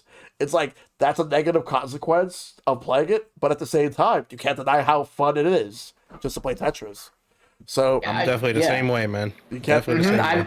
Yeah, I mean, we've probably all done just whole streams of "Oops, all Tetris," so we can kind of relate to that on a much grander scale. We just all kind of got called out at the same time. Yeah, just one more. It's like that. One more. It's the one more try. I had to throw the email there. It's the ultimate one more try, one more game, where it's like, this is my last one. No, it's not. You got a few more in you, champ. Get back in there and play some more Tetris. Right, and then it's oh boy, 3 a.m. Yep. Yeah, exactly. It's like you just want one more because you want to win. But there have been times where I played Tetris 99 and I had the most ridiculous like matches where like these people, like these sweaty players, just don't know when to stop, and I still managed to win. It was like an impossible win. I thought that I was gonna lose because I was kind of messing up a bit towards the end because it was getting really fast.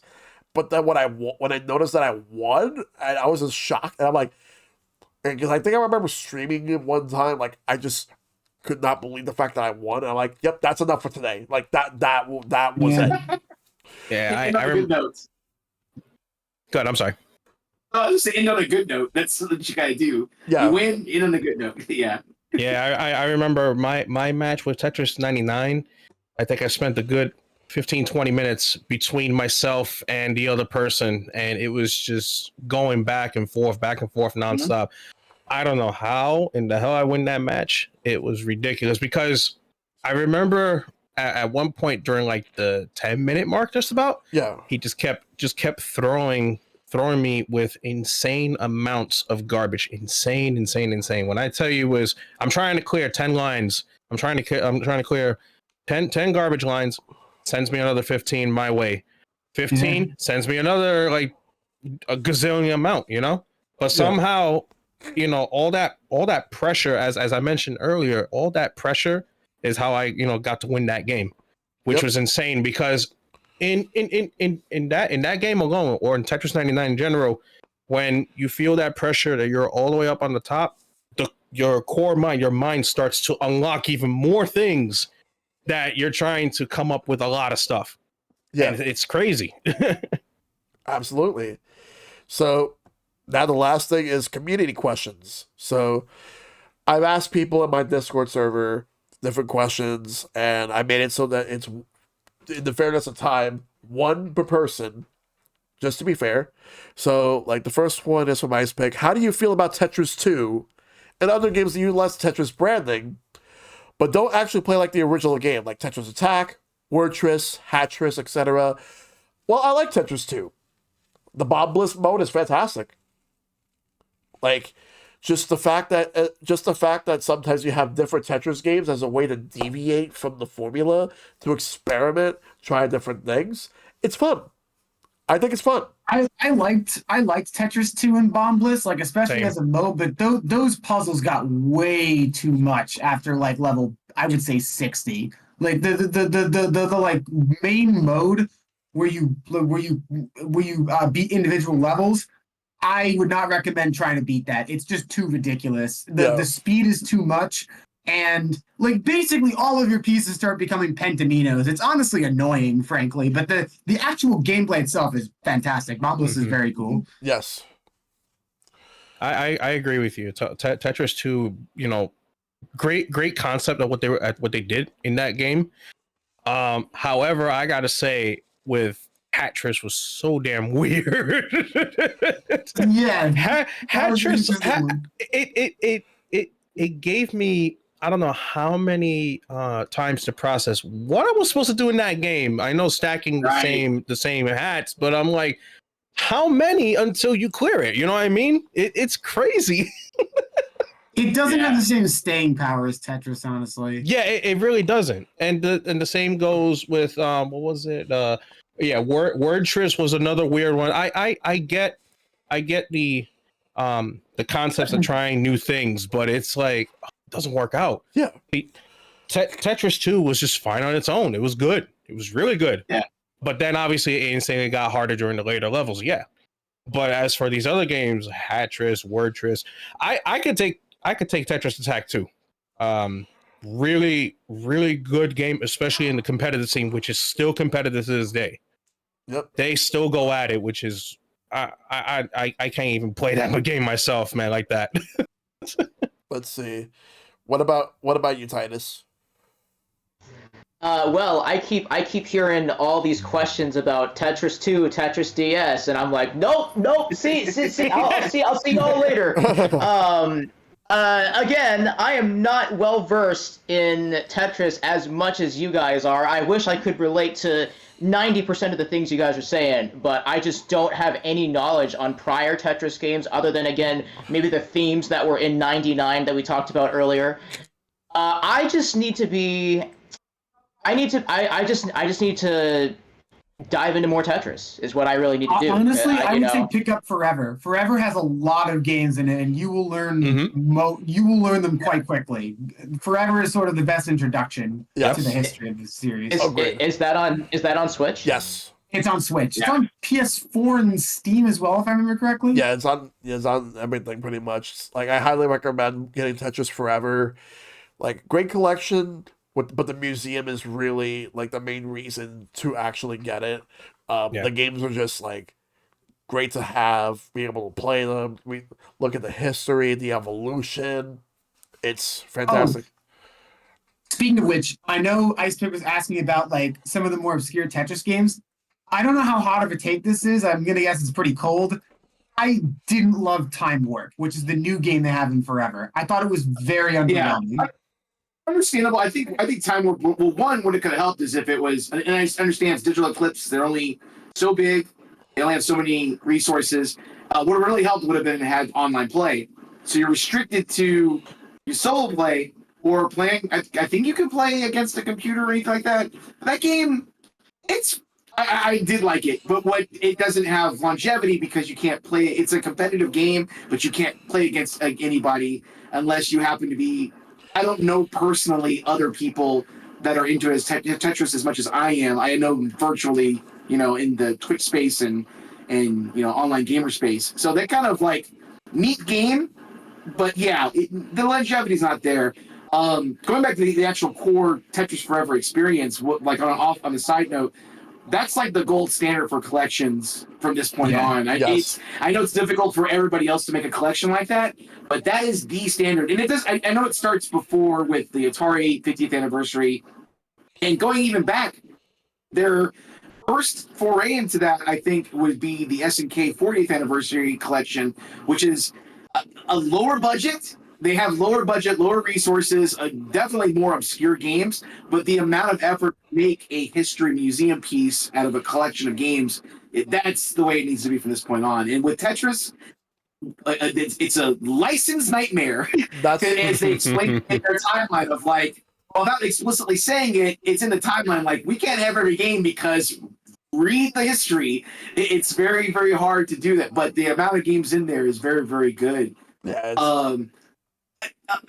I gotta say, because of Tetris Forever, so when I was a kid, I was naive and kind of poo-pooed over anything that wasn't just regular Tetris. Tetris 2, Tetris, Weltris, Super Tetris. I didn't care. I want core Tetris. The only one to break that would be Tetris and Dr. Mario. I'll say one thing. I was wrong about Hatris. Holy crap. I love Hatris because of Tetris Forever. I love Hatris. I don't know what it is. I have I have a lot of hours into Tetris Forever. I'd say 3/4 of it is me playing Hatris, both the Famicom and Weltris is also very fun. You mentioned that. Yep. Yeah, Weltris is fun. Unfortunately, it's locked behind the tech of it being on the MS DOS with no music and no sound.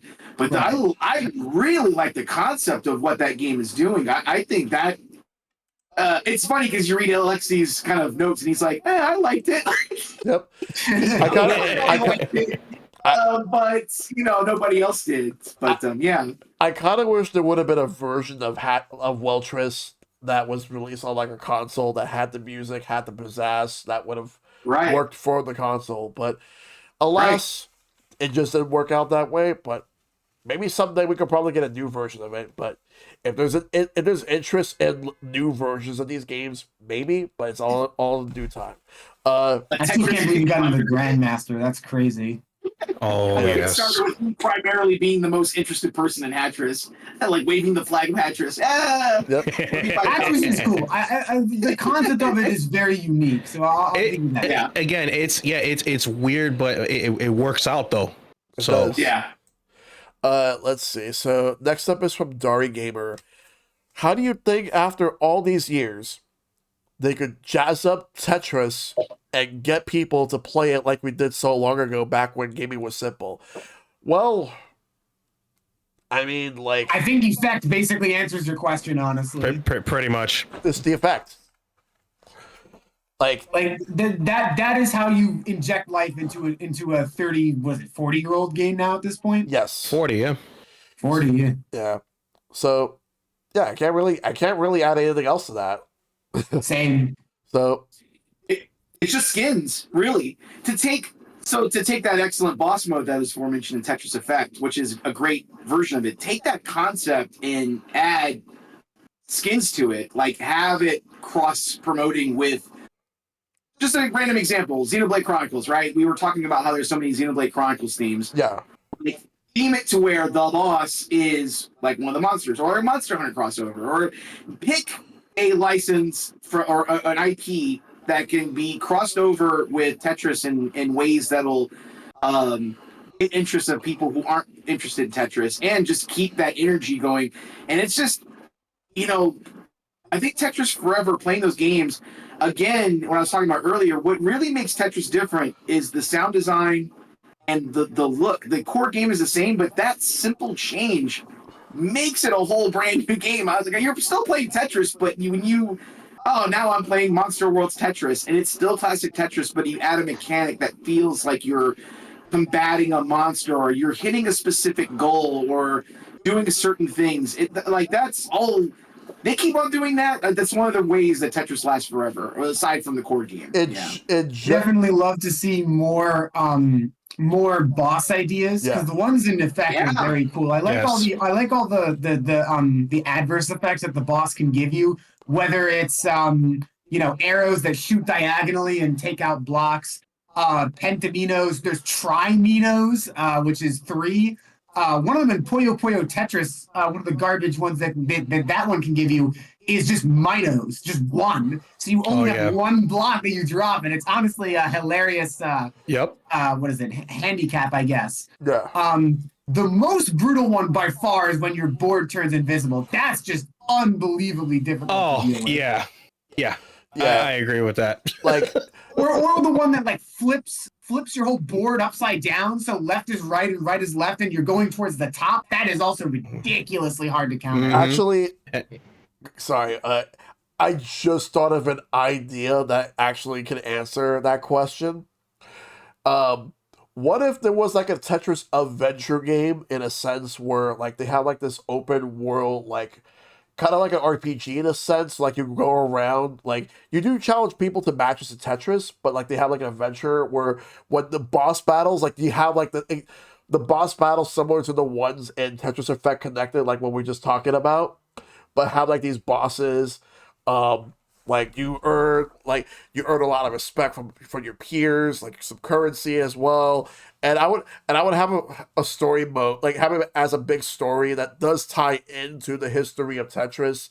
And like 40 plus years later, now it's like not only that the legacy goes on, but because I'm thinking to myself, well, like in terms of like open worlds, I was thinking Street Fighter 6, how we have the world tour mode, basically that, but with Tetris, and like That's Puyo Puyo Tetris 2. They kind of, it's not open world but like especially the RPG thing you're mentioning, you do level up your characters to get stronger attacks. yeah, And you do that by just playing the game. And I would say if they want to turn that into its own game, be my guest. But I would say that is the best distillment of your idea. And it's yeah, and spoiler alert, you have a good idea because it works quite well in Puyo Puyo Tetris 2. yeah, Mm-hmm. yeah. And then it's like you just keep earning experience, earn money, so you can be able to upgrade like certain like things or cosmetic stuff for your character. Basically, like your main characters would basically be like whoever you want it to be, because it would basically be you just putting yourself into the world. I do think they should use the Tetris characters from Puyo Puyo Tetris again, though, because they're honestly kind of fun. The crew of the SS Tetra, Yeah. their starship, and they're very funny to see interact with each other. I honestly wish we would see more of them. I was gonna make a joke saying get Sega to work on it, and then like also for the open world stuff, get the Yakuza devs to work on it. Oh. Oh, yo. Like because they actually do really good open world, like with the Yakuza games. So like if they could do something like that, that's a home run right there. Yep. So next question is from Dragon. What is it about Tetris that you think makes it as timeless and enduring as it has been? Again, the effect of the Tetris, just the fact that you just play the game constantly for so many hours. Like, again, it bears repeating, but that's just my answer right there. Yeah, and the fact too is, again, like you have all these different Tetris games starting from year 1 to now year 40. You know, mostly everyone can play them through the archives or through emulation or that and see what it's all about. Yeah. You know, with it being timeless, oh man.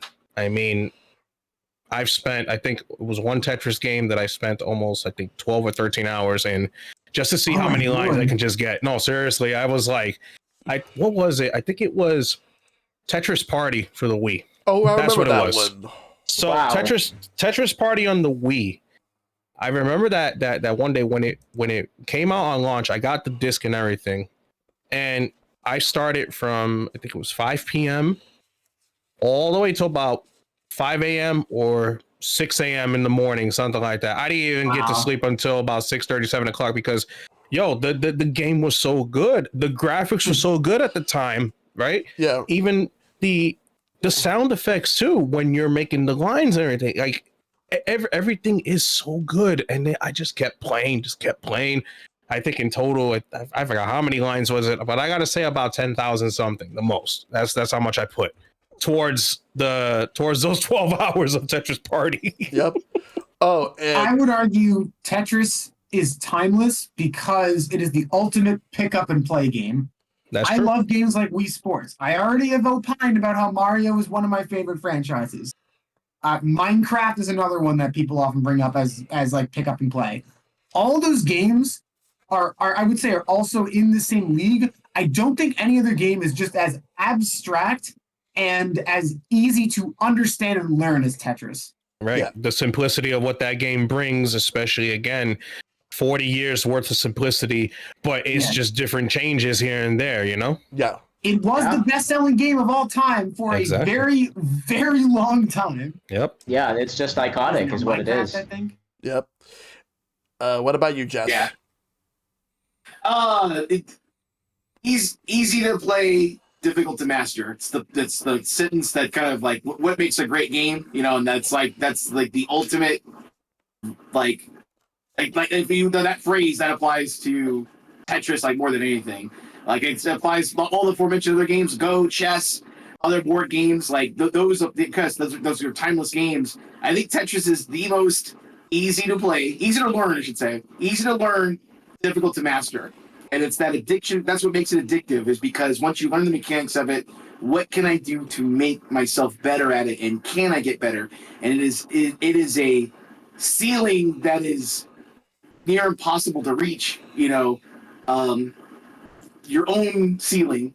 Like, what is the best I could play? It is continuously infinite. I could never be the best, because it's just an infinite ceiling for you to play and master and play the game. Because every time you play, it's different, because the pieces fall in different orders. Even though that modern Tetris has the bad system where you do have a system of knowing eventually when certain pieces will come, aside from the randomness of classic Tetris. Yeah. Even with that, every game you play is fresh.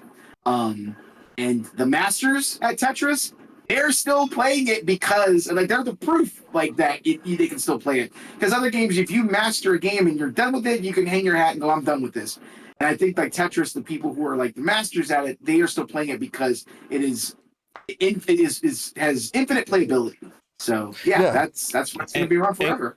And can we also talk about, too, like, with Tetris being timeless, how about Tetris records being broken as well? Oh, especially with the what was it, that someone surpassed the kill screen and got the actual ending of it. I was like, oh my goodness! I remember seeing that.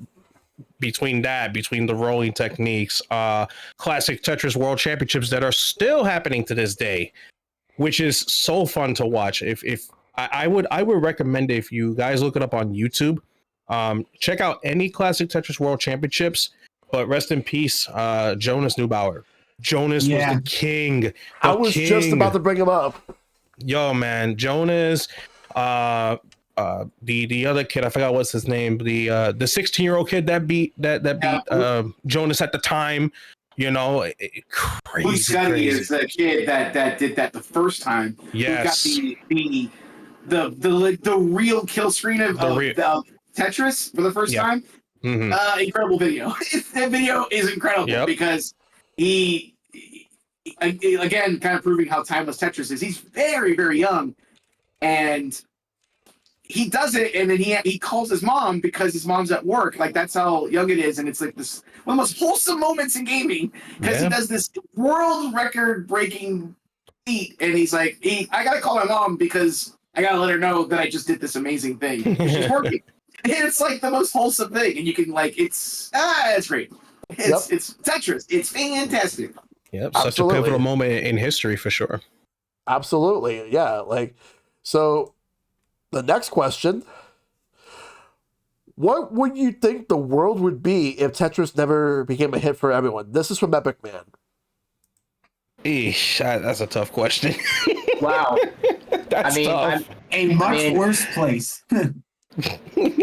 Some other puzzle game would have, like, eventually come to be, and that would, who's to say, like, which puzzle game would have filled the gap to Tetris to be the puzzle game experience. Yeah. But I think at some point in time, somebody would have developed something akin to Tetris, and then we would have snowballed into the puzzle genre that it is today. Because I was mentioning earlier, I love all puzzle games because of Tetris. If there's a column, pieces are falling, sign me up. I want to play what it is. And I think just if it wasn't Tetris, it would have been something else. It's just that Tetris is kind of like the refined, absolute version of that type of game to kind of, like, start it and make it. If it wouldn't have been Tetris, it would have been something else. The other thing I should mention, because that kind of goes along with this question, is another reason what makes Tetris timeless is because it's also, you had mentioned it, Liz, is that it's how abstract it is. There is no killing in it. There's no violence in it. There is no character in it per se. And so that abstract aspect of it kind of, like, makes it the kind of perfect thing about it. So I think somebody else, if it wasn't Tetris, some other person would have created the other puzzle game, and then we would have been basing it off of that. Yeah. And somebody would have made that better to make it the new Tetris, if you will, So I think life finds a way, and the evolution would have made Tetris somehow. If it wasn't Alexei, somebody else would have done it. Like, I think that's just And it's kind of how I feel about that. Yeah. I will again keep my answer very, very brief for this, but I actually do think the country of Russia would be a very different place without Tetris, just because of the That's cultural a great impact it point. had, Yeah. and how much Yep. how other Russian culture became, sort of went global because of that. So I actually think the Excellent country point. itself would have been very different today. Yeah. Yep. Everything would be different, like in terms of like the history of how things were. Not only that, but also in terms of the games themselves. Like, I don't think Nintendo would have been motivated to make any puzzle games of their own without Tetris. I think Dr. Mario was basically made after the success of Tetris. They decided, let's start making our own puzzle games. They made Dr. Mario, and then like Game Freak made Yoshi. The reason that they made that game is because they wanted to be able to get enough money to fund a big project they were working on, which ended up being Pokemon. And we also got Pokemon puzzle games. We got Paddle the Pond, which became Tetris Attack, and later we got Pokemon Puzzle League, which that's the version of the game that I've spent the most time on. But the fact that there's a chain reaction, like all these puzzle games, like Puzzle Fighter, or like even Mortal Kombat made a knockoff of that as well on Mortal Kombat Deception and Mortal Kombat DS. Yeah. But Hey, they did. Yep. Yes, I remember that. I have Ultimate Mortal Kombat 3 on the DS, and it actually has a puzzle combat mode. It's absolutely fun. But everybody had their own take on a puzzle game, whether it's Tetris or their own game. Plus, indie companies making all of their own puzzle games. I've seen plenty of great games, whether if it's inspired by like different puzzle games, or if it's something completely original. Like, it's fun. They're fun. I enjoyed them. Like, and for Tetris to not be around, maybe we might not have a lot of these puzzle games. Maybe somebody, like as Jess said, maybe somebody would have stepped up to make their own game, becomes a success, and everyone builds off of that. I could definitely see that too, Jess. Like, anything's possible. It's just that's in a completely different timeline, not this one. Titus, what do you think about that? Like, if Tetris never became a hit? Yeah, that's a very interesting theoretical question. I think all the guys are kind of touched up on great points. There's we bring this up over and over again. Tetris is timeless. There's something about it that makes it unique and that makes it very digestible for most, if not all, gamers out there. And it's one of those puzzles where just a lot of people can just kind of relate back to, childhood memories, whether they're old or new fans of the game. For me personally, I'm sort of a late bloomer to Tetris. I became pretty much a fan of it, 6 years ago when, I'm going to bring it up again, when Tetris 99 came up. And I know that clearly I've got a lot of work to do if I'm going to keep diving into more of the series, but I don't think it takes away from the fact that now I'm part of the Tetris conversation, and how a lot of other people, it's so funny how it could just be brought up in someone's, random daily conversation about, you could be at work and someone, brings up the idea, that they play Tetris, and someone could just instantly connect with that because it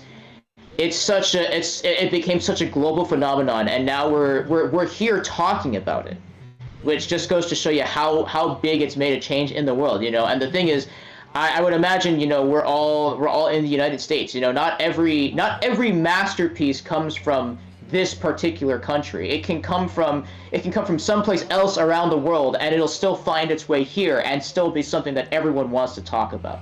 Well, Titus, I do want to at least bring up one thing real quick. Like, you see, when they play Tetris a lot, they have the Tetris effect, and that effect is connected. So they got the Tetris effect connected. Very funny. Brother, this guy stinks. Well played, my friend. Well played. I had to. The stream ends right now. I know, dude. Just Bomb off. It's over. Mic drop. Anyway, The dream is dead. anyway,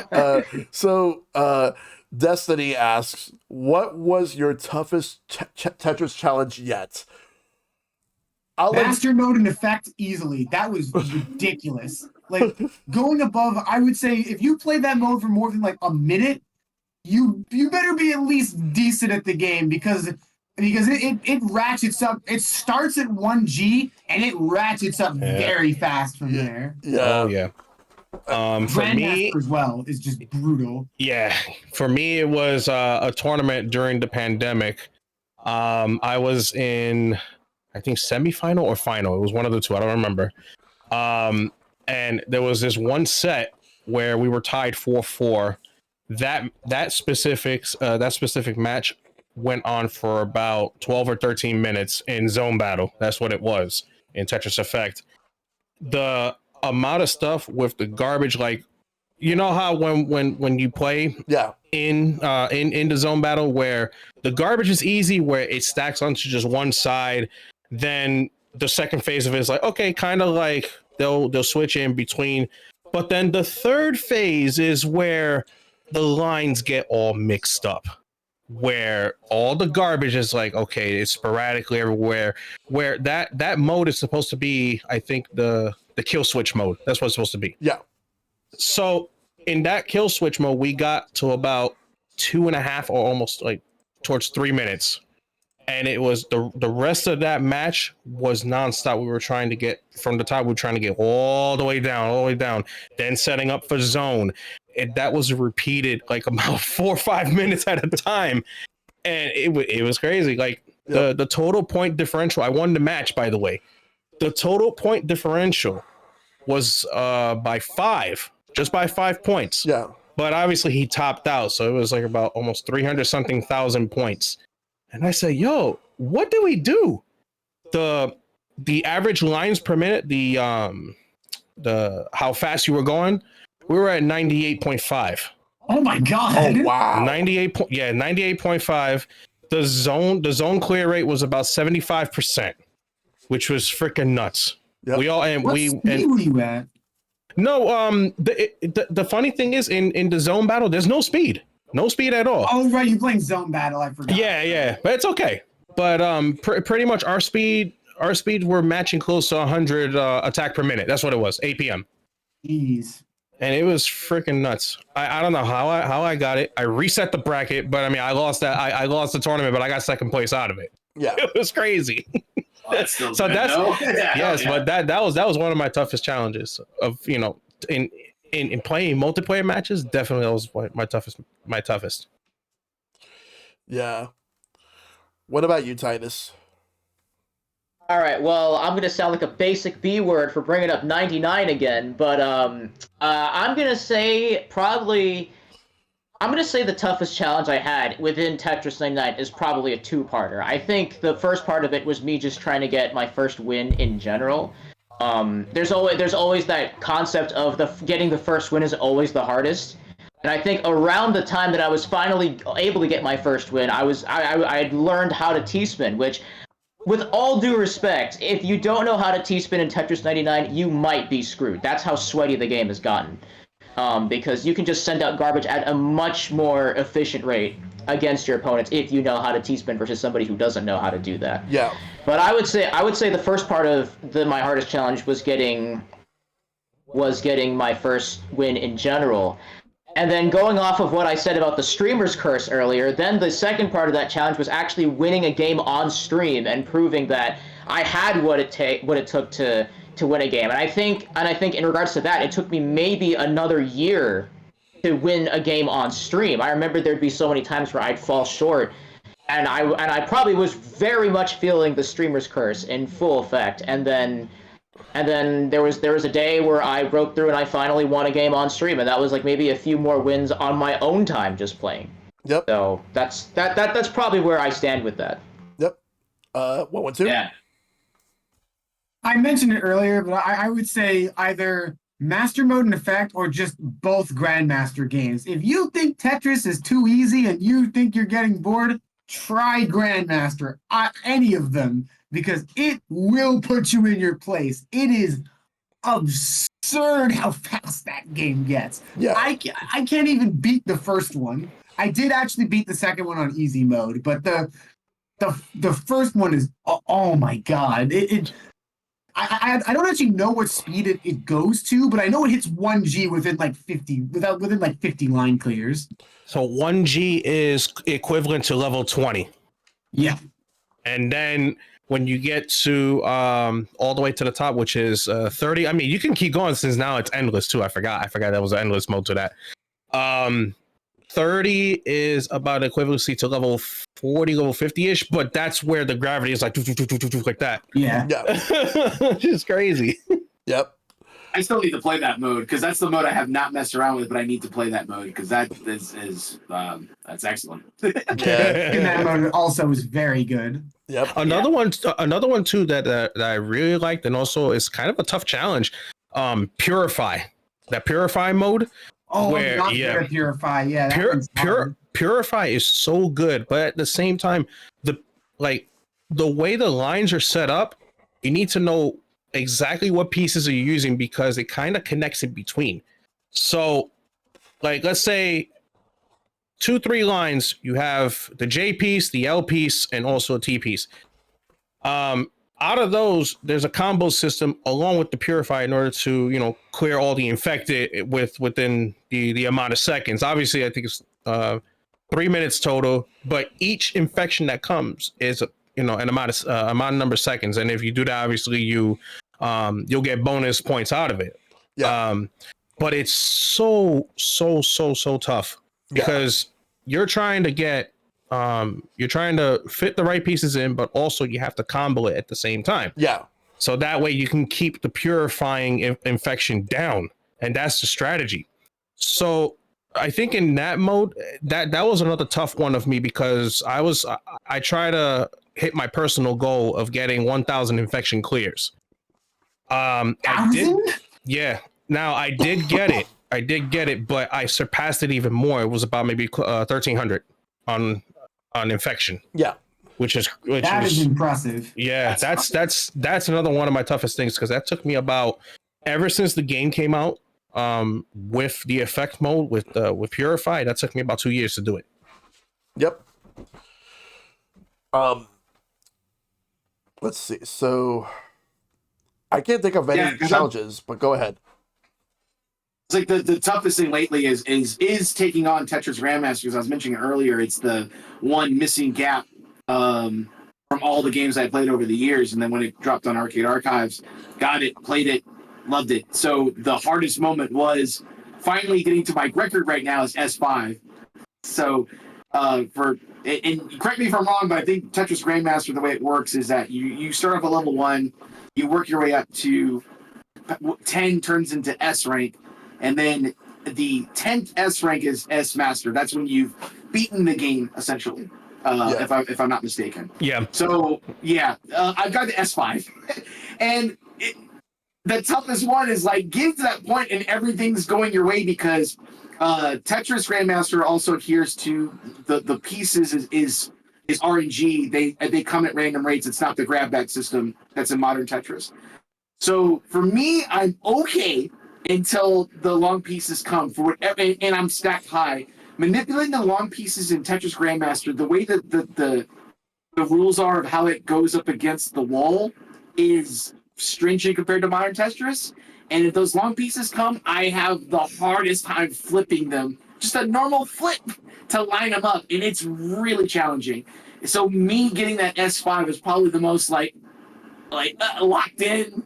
Shut up! Don't even say anything. I'm having the game of my life moment in a while, and that's not even, again, the highest rank is Grandmaster. I'm only I can't say halfway there. I am 3/4 of the way there to beat that game, but it's tough. Like getting to that one, it's tough, which makes me want to hit the master mode on Tetris Effect because that's I think a great practice to kind of.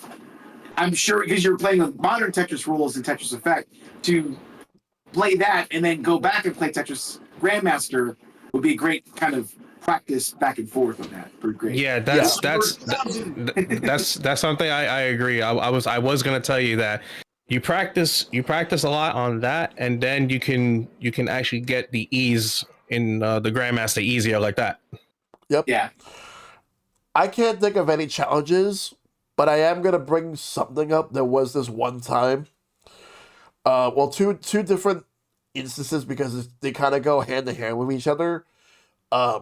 So this goes back to the year of 2011, and what I remember was, so I was at Nintendo New York store back when it was called Nintendo World Store in New York City, and so this was during the Ocarina of Time 3D launch. I was playing Tetris DS with a group of people, and there was someone who was well known within the Nintendo community who was kind of like infamous, not really a great person. Uh, anyone familiar with Triforce? Oh my goodness! Yes, Triforce Johnson, who yes. Yes, and he, I know who he is, yeah. he, I guess he shut down redacted person that I believe I remember the name of, but I'm not gonna say it. But that's a different story. But the reason I'm bringing him up is because he joined in for Tetris, DS, because he does play Tetris, and I was close to beating him because everybody else got eliminated, but I was the only person who was left standing besides him. And while part one is that he beat me, part two, this goes to Comic-Con 2011, I beat him. Like a couple of times. Oh, good job. Yes. Nice. But it was a Tetris Axis because Nintendo had a booth at Comic-Con that year.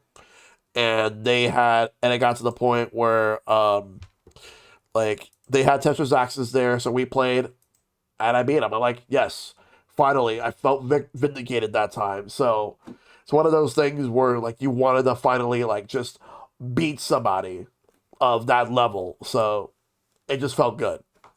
I can't think of any challenges in general other than that. Next question goes to John JT or John J Torres. Everyone has their favorite version of Tetris. But what is your least favorite version of Tetris that you've ever played? Tetris Ultimate, easily. Tetris Ultimate. Tetris Ultimate. Oh. Because Ubisoft decided, okay, so the game itself is bad enough because it has a significant amount of input lag. And it's like if you're accustomed to the way Tetris plays, the input lag's gonna screw you over. And what really pissed me off about that is that if you had a Tetris game on a digital storefront, you were forced to shut it down. That's why on the 3DS back in 2014, Nintendo had to delist Tetris Axis and the Game Boy Tetris. That's why they did it. That's why, like on PlayStation or Xbox consoles or PC at the time, companies had to delist their own Tetris games because Ubisoft had to have been the only one to have them available. So, unfortunately, they were having a monopoly for years. That's also so that's also the reason why Puyo Puyo Tetris didn't come out here. Well, that and the fact that Puyo Puyo, after Puyo Pop Fever, they just stopped releasing them here because it did not sell well. But it took until when the Switch was coming out, because here's the thing. The loophole is that on the digital storefront, the Switch was not like part of that equation because it didn't exist. So they were able to put Puyo Puyo Tetris on the Switch, but for PS4, they couldn't do that yet until Ubisoft's contract expired. So fuck Ubisoft for doing that. Tetris Ultimate sucks. Much better Tetris games all over. Yeah, I have to agree with that, Shellshock, because man, when I played Tetris Ultimate for the first time, I was excited for it, but then when you get into the game, the music sounded so depressed. That was one. Secondly, the input lag. Why can't I go fast? Why can't I do this? You know? Yeah. It was such a terrible time. Granted, I finished the game. I said, I finished the game. and I just deleted it off because of how atrocious that shit was, honestly. Now, in comparison to that, I would have played Tetris Mini instead on the PSP. That's what I would have done. Yeah. To take the same mechanics that Tetris Mini had on the PSP to put it on the 3DS would have been such a better idea than to put Tetris Ultimate, which I kind of felt that it was very rushed and it was kind of like a beta. Like if you compare it to like Windows Vista, it was kind of like that. Yeah. And to answer John J. Torres in the chat, yes, Tetris Evolution was mediocre at best. That was on the 360. It was mediocre at best, but at least it didn't really have that bad of an input lag compared to Tetris Ultimate. Tetris Ultimate's worse because of the input lag. In other words, Tetris Evolution was playable. Yeah. That's it. End of story. Yeah. Do you I have? want to say the worst one I played was like on a flip phone, but I don't remember which one. And I don't know if it was one of Ubisoft's mobile versions, but there was a flip phone Tetris that was like, I mean, because you're playing a flip phone, so what do you expect? Yeah. Why isn't this good? No, I shouldn't be so judgmental on a little. That's kind of mean. That's kind of kicking it was down. But yeah, I keep on looking over because I was like, do I have Ultimate? Because I feel like I played it, but I think I played it and I was like, no. And I didn't play it long enough to kind of have a strong, staunch, no opinion on it, and I absolutely forgotten about it. So I pulled up the artwork and I'm like, yeah, I played that. I also did play Evolution 2 as well, which I did the same thing. I didn't play it for very long. Yeah, between that flip phone version and Ultimate, there it is. Yeah. And I think it's Ubisoft's fault. I'm gonna blame Ubisoft. I'm gonna say it was their because they had the Tetris license.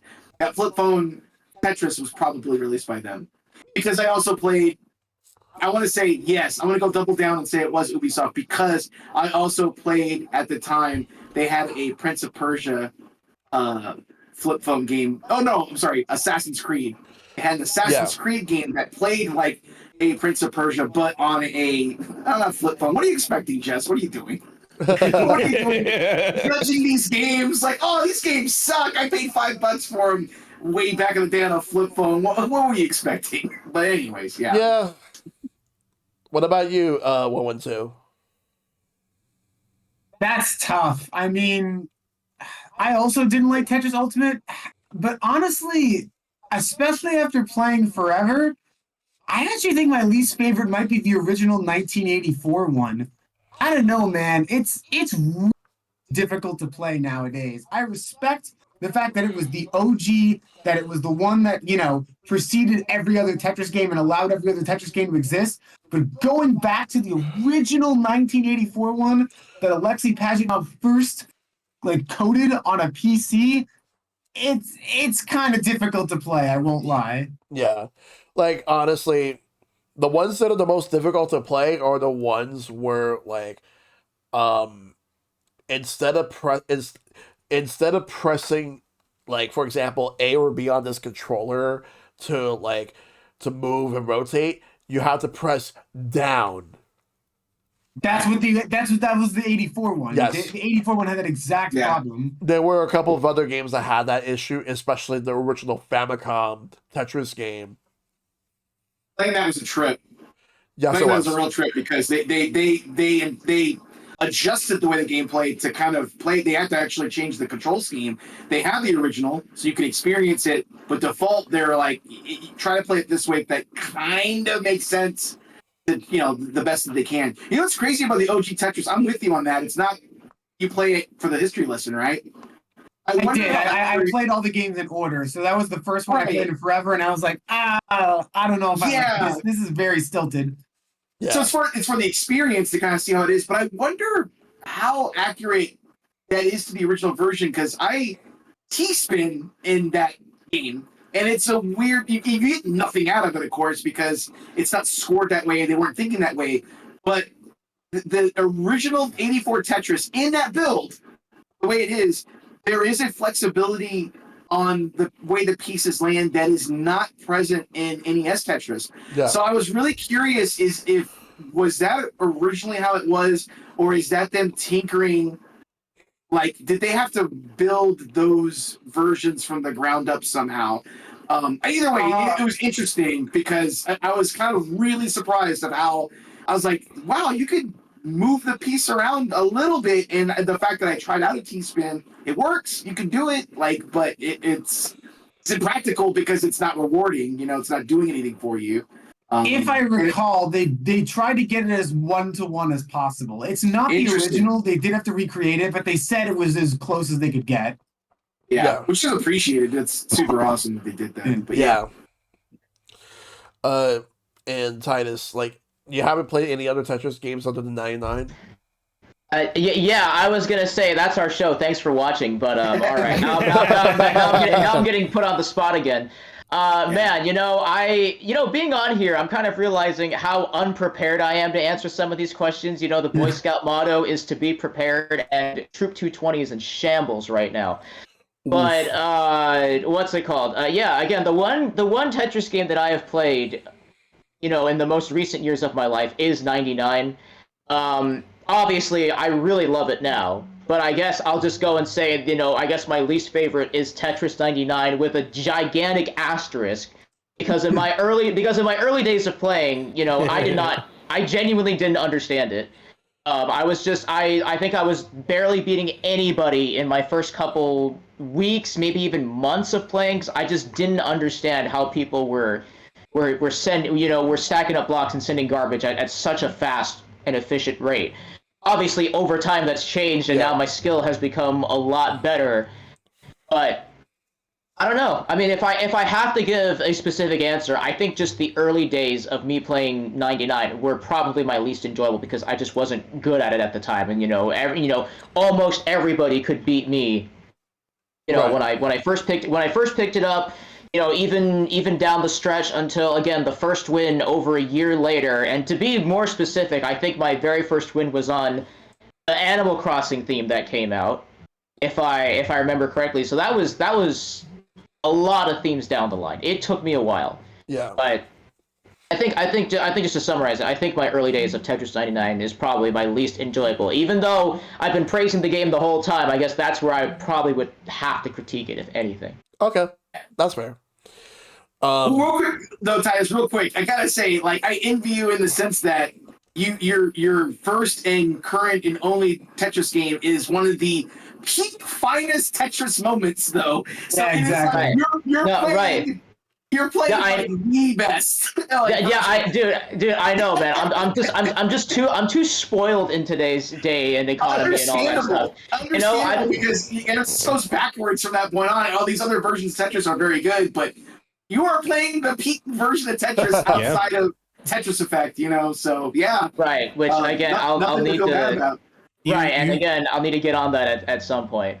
Yeah, you basically called out the flaws that you had, and you just improved. You just perfected, basically. Yeah. So Again, I know I also briefly brought up that I did play, like some iPhone app version of Tetris at one point. But again, it's been so long that I don't even remember the name, so I don't feel like I can even really include it as like my least favorite Tetris game, because now I'm so inexperienced with what that game was. It may not even be there anymore for all I know. It may be just outdated and it may be taken off the App Store and whatnot, but I don't know. I can't really say much about it anymore.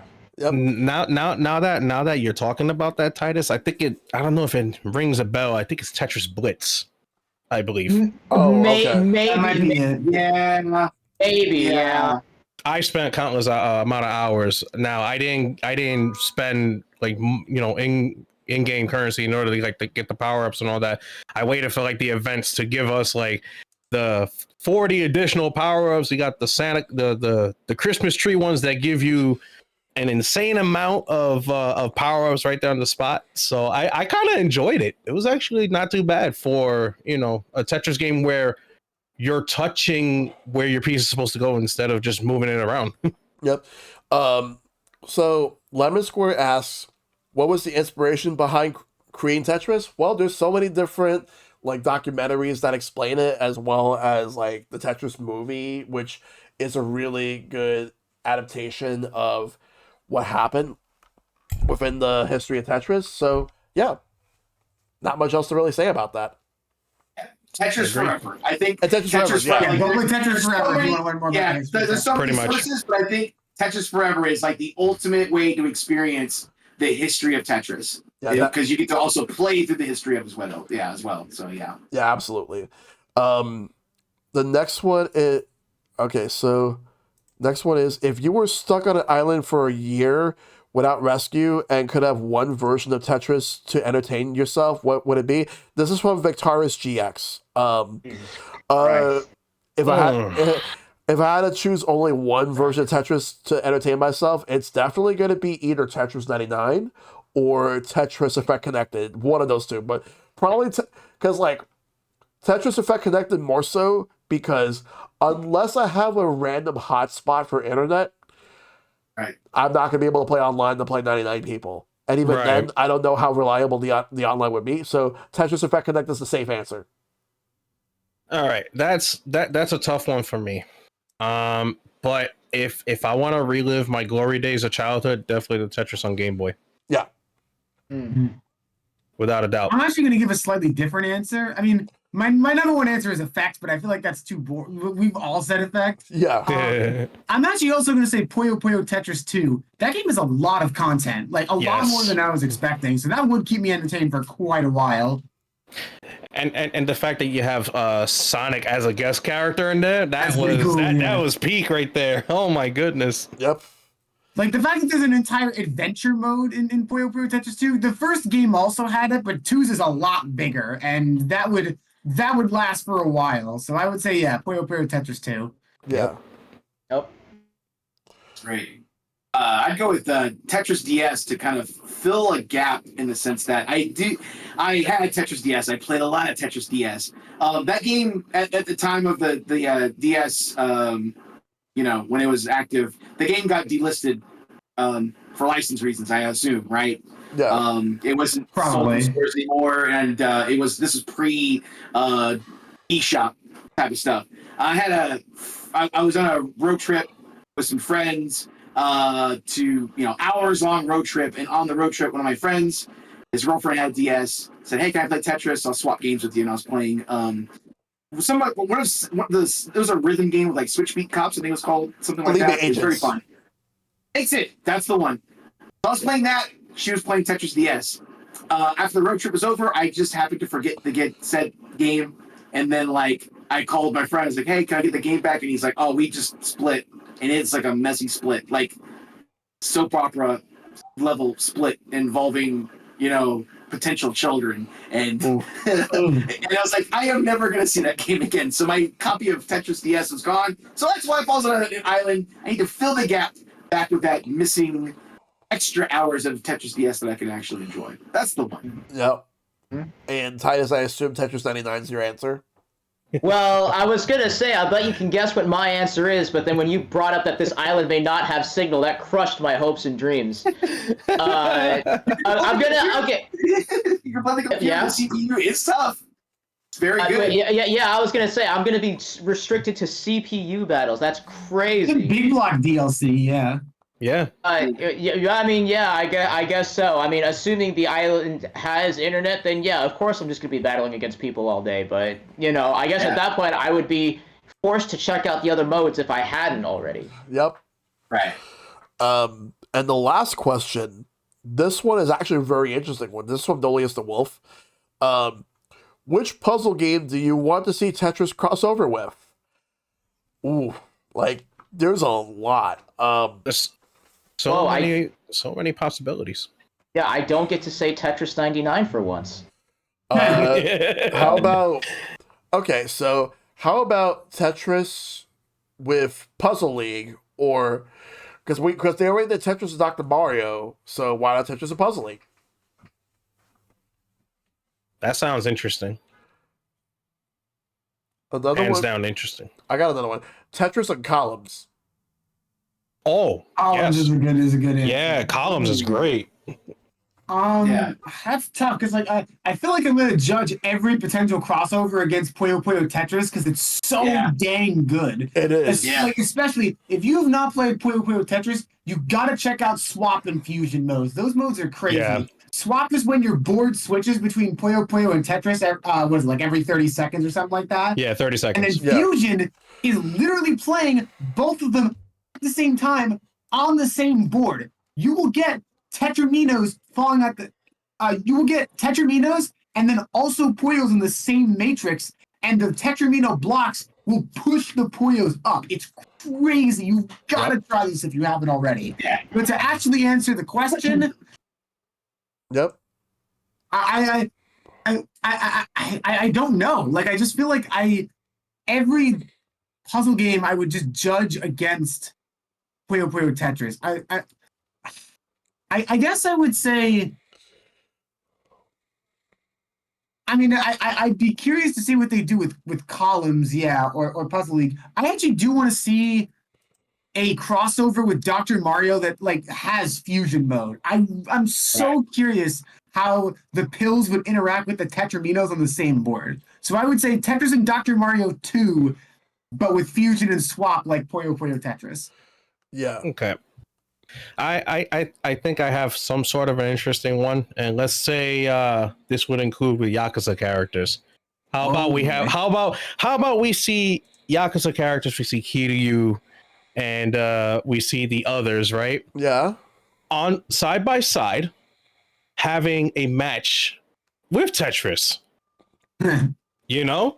Sure. Yeah, sure. That would be that. I think that would be freaking cool because I know Sega has some sort of licensing also, you know, inputting the with Tetris, right? So why not put a game or like a mini game in, like, let's say the next Yakuza game, whatever comes out and all that. We see the excitement of Kiryu, you know, that he's winning or losing, you know, kind of like in the way Mean Bean Machine does. Like you yourself as the player, you have the Puyos or the beans, in other words. Yeah. In here, right? Then you have the character that's like either smiling, sweating that he's about to lose and all that. How about we see some sort of portion like that between, you know, colliding with Yakuza characters in Tetris? Oh yeah. That'll be very interesting to see. What would you want to see, Titus? Yeah, that's a really good question. Also, Dragon, don't call me out on escaping the question. You know how true that is. Well, what's it called? Collabs. I mean, this is. I'll go into a more complicated answer in a second. I think because OneOneTwo brought up the idea earlier of kind of a Dr. Mario Tetris collab. I think a really simple answer is, you know, where's our Dr. Mario theme in '99? Like where's that been all our lives? You know, I think that probably that might be one of the first steps into potentially then going into the collab that Max brought up earlier. Yeah. And then it can expand and actually become a reality. But I think, I don't know. I mean, maybe one of the wildest things would probably be some sort of, you know, Tetris RPG where every sort of block is kind of their own character and they find ways to interact with each other, and there's some compelling storyline behind it. Yeah. I think right now the closest thing we have to that, funny enough, is probably the fact that they included Tetris pieces as spirits in Smash Ultimate, and you can use those. And they have powers that you can use on your fighters, you know, to enhance them in whatever powers they have. It would sort of be some aspect of an idea to that, but then you make it a full-fledged adventure. And I think in some weird parallel universe, it could work. Yep. Jess? Outrule. Tetris and Dr. Mario 2 is like the idea. That's the thing I've always been wanting. But because that kind of exists, I would like to see something kind of completely different and new. And I think the opposite idea is good. Like, that would be great because of the whole the dramatic. Because they already have that in the games, like when the characters like, oh, we're playing darts against each other, and they kind of have the fake drama against the two characters for something so trivial like darts. Do the same thing with Tetris. That would be so good. But on a completely different combination, I would love to see a Dragon Quest crossover with Tetris, where the turn-based battles are based on Tetris mechanics. So like when you're fighting against other slimes and monsters and whatnot, they're like mini one-to-one Tetris challenges versus basically CPU opponents. And so of course like your bigger monsters are higher speeds, higher ranks, and higher kind of counters, and something to kind of make Tetris turn-based. Like you get your pieces and you arrange them, but you're kind of, some kind of way to take the turn-based RPG mechanics into Tetris. That would be kind of a neat thing. There's been that's kind of my stingy answer to kind of, spice up turn-based RPGs, which I love. And any kind of interesting mechanic they can add to games like that is nice. And then now you're combining Tetris with like something that like a big thing like Dragon Quest. I think it would be pretty neat. Yeah. Maybe another one too. I just thought of this too. I mean, mixing Tetris and Professor Layton games as well. Ooh, That'd be cool as a puzzle. Yeah, this reminds me of a puzzle. Yep. Yeah. Yeah, exactly. Yeah, and Jess's idea, I'm actually surprised that that's not a thing yet. Like, where's the Puyo Puyo version of that, where the Puyos are the slimes from Dragon Quest? Right, yeah, exactly. Yeah, any of these puzzle games combined. Because, Puzzle Quest, which is a kind of an ongoing series, like, to me, that the concept's great. The unfortunate thing about that series is that's very grindy. And the actual puzzle game itself is not the best. It's kind of it's like cell phone gamey. It's very Candy Crush-ish. I guess there are mechanics. It's kind of there, but I don't know. The last one I played in particular was really like, there's the Switch one. I think that came out. I think so. Yeah. Yeah, I believe so. The previous one, though, the crossover they did the Mario and Puzzle Quest was pretty good. I enjoyed that. But that's interesting. Yeah, taking the kind of like RPG mechanics and applied to Tetris, a superior puzzle game, would be like a really fun idea, I think. Yeah. Yes. I have thought of one more before we go. I have thought of one more. Tetris collabing with Super Puzzle Fighter 2 Turbo. Oh man. Oh, that'd be cool. Oh, I can imagine that. Oh man. Yeah, like or the Tetramino shaped with like basically the crystal pieces shaped like Tetris pieces would be like literal music to my ears to hear the sound, because the sound design of Puzzle Fighter is so good. Like, and I kind of feel that they did not tap into that very much because the roster's small. They only really did that one game. I'll take that game over Gym Fighter, which is like, oh, let's take the characters and make a fighter out of it. I'm like, no, bring Puzzle Fighter back with a big roster and spice it up and stuff like that. Like I remember, yeah.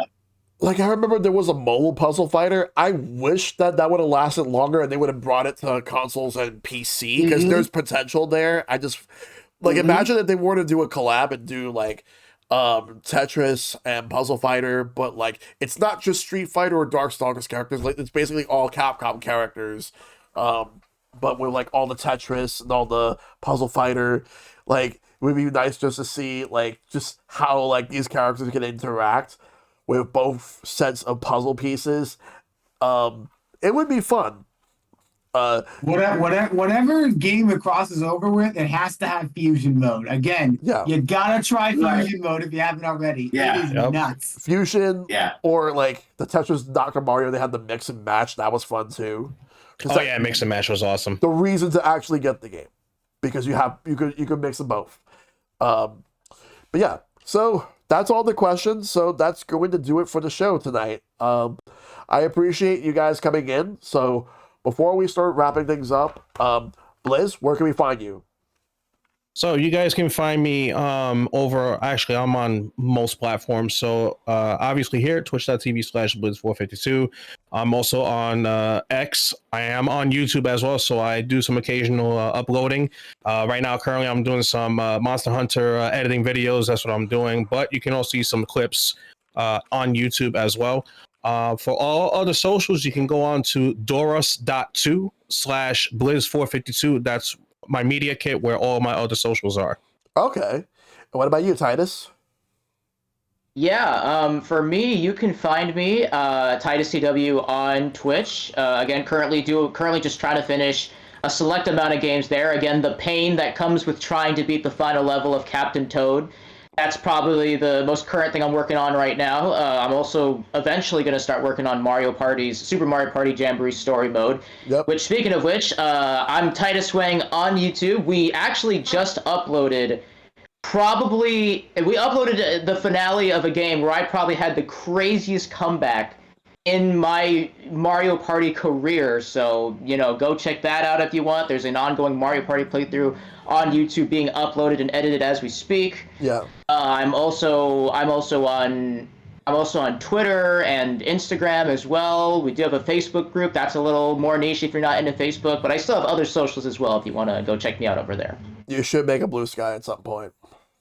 The thing is that I don't know if it's just me, but I'm just not great with jumping on board new social medias. That's fair. I'll definitely need to work on that at some point.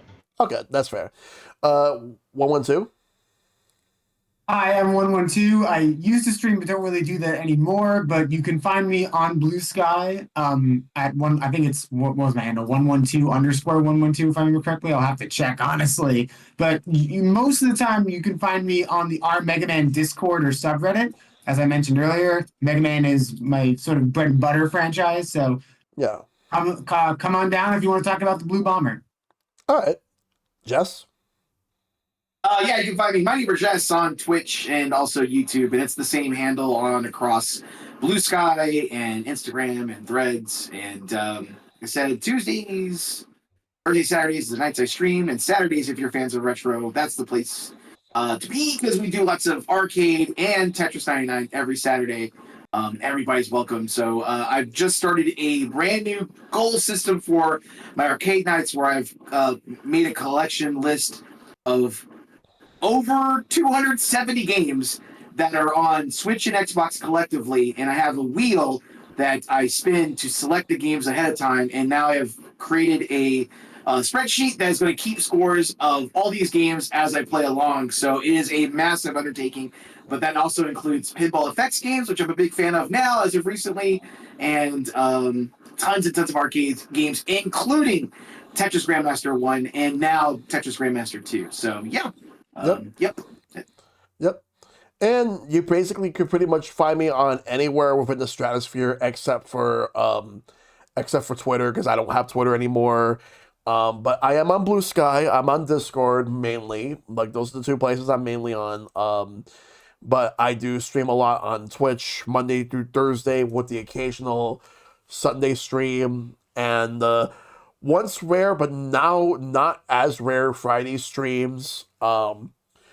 Usually from 7 to 8 p.m. Eastern up until like midnight Eastern time. Sometimes later, depending on like how long the game is. But do a lot of single player, do a lot of multiplayer, and I also play Mario Party, but I also play Tetris whenever I can. But the next episode is going to be on Friday, where we're going to be talking about live service games, and we're going to talk about our favorite live service games, why some of us could be reluctant to get into some of those games because of the longevity, or for some cases, lack thereof. All that and more this Friday, and joining me for that are Cutie Caitlin, Matt Big Fat, The Epic Man World, and Mr. Redbeard. We're going to be talking a lot about live service games this Friday at 8 p.m. Eastern. Okay, so with that in mind, again, Blizz, Titus, OneOneTwo, MyNeighborJess. I will talk to you guys on the call after I'm done with the credits, but thank you guys again. No problem. Thank you for having us, man. Really appreciate it. Yes. So may everybody take care of yourselves. Be awesome. Stay awesome. Tell your loved ones you love them. Check up on them as always. Fight for everlasting peace. And I'll see you guys next time. And y'all have a wonderful night. And I'll see you on the next show, everybody. Good night. See ya. See you later. Thanks for watching Sharing with Shellshock Season 4. Your name will be inscribed in the pages of podcast history.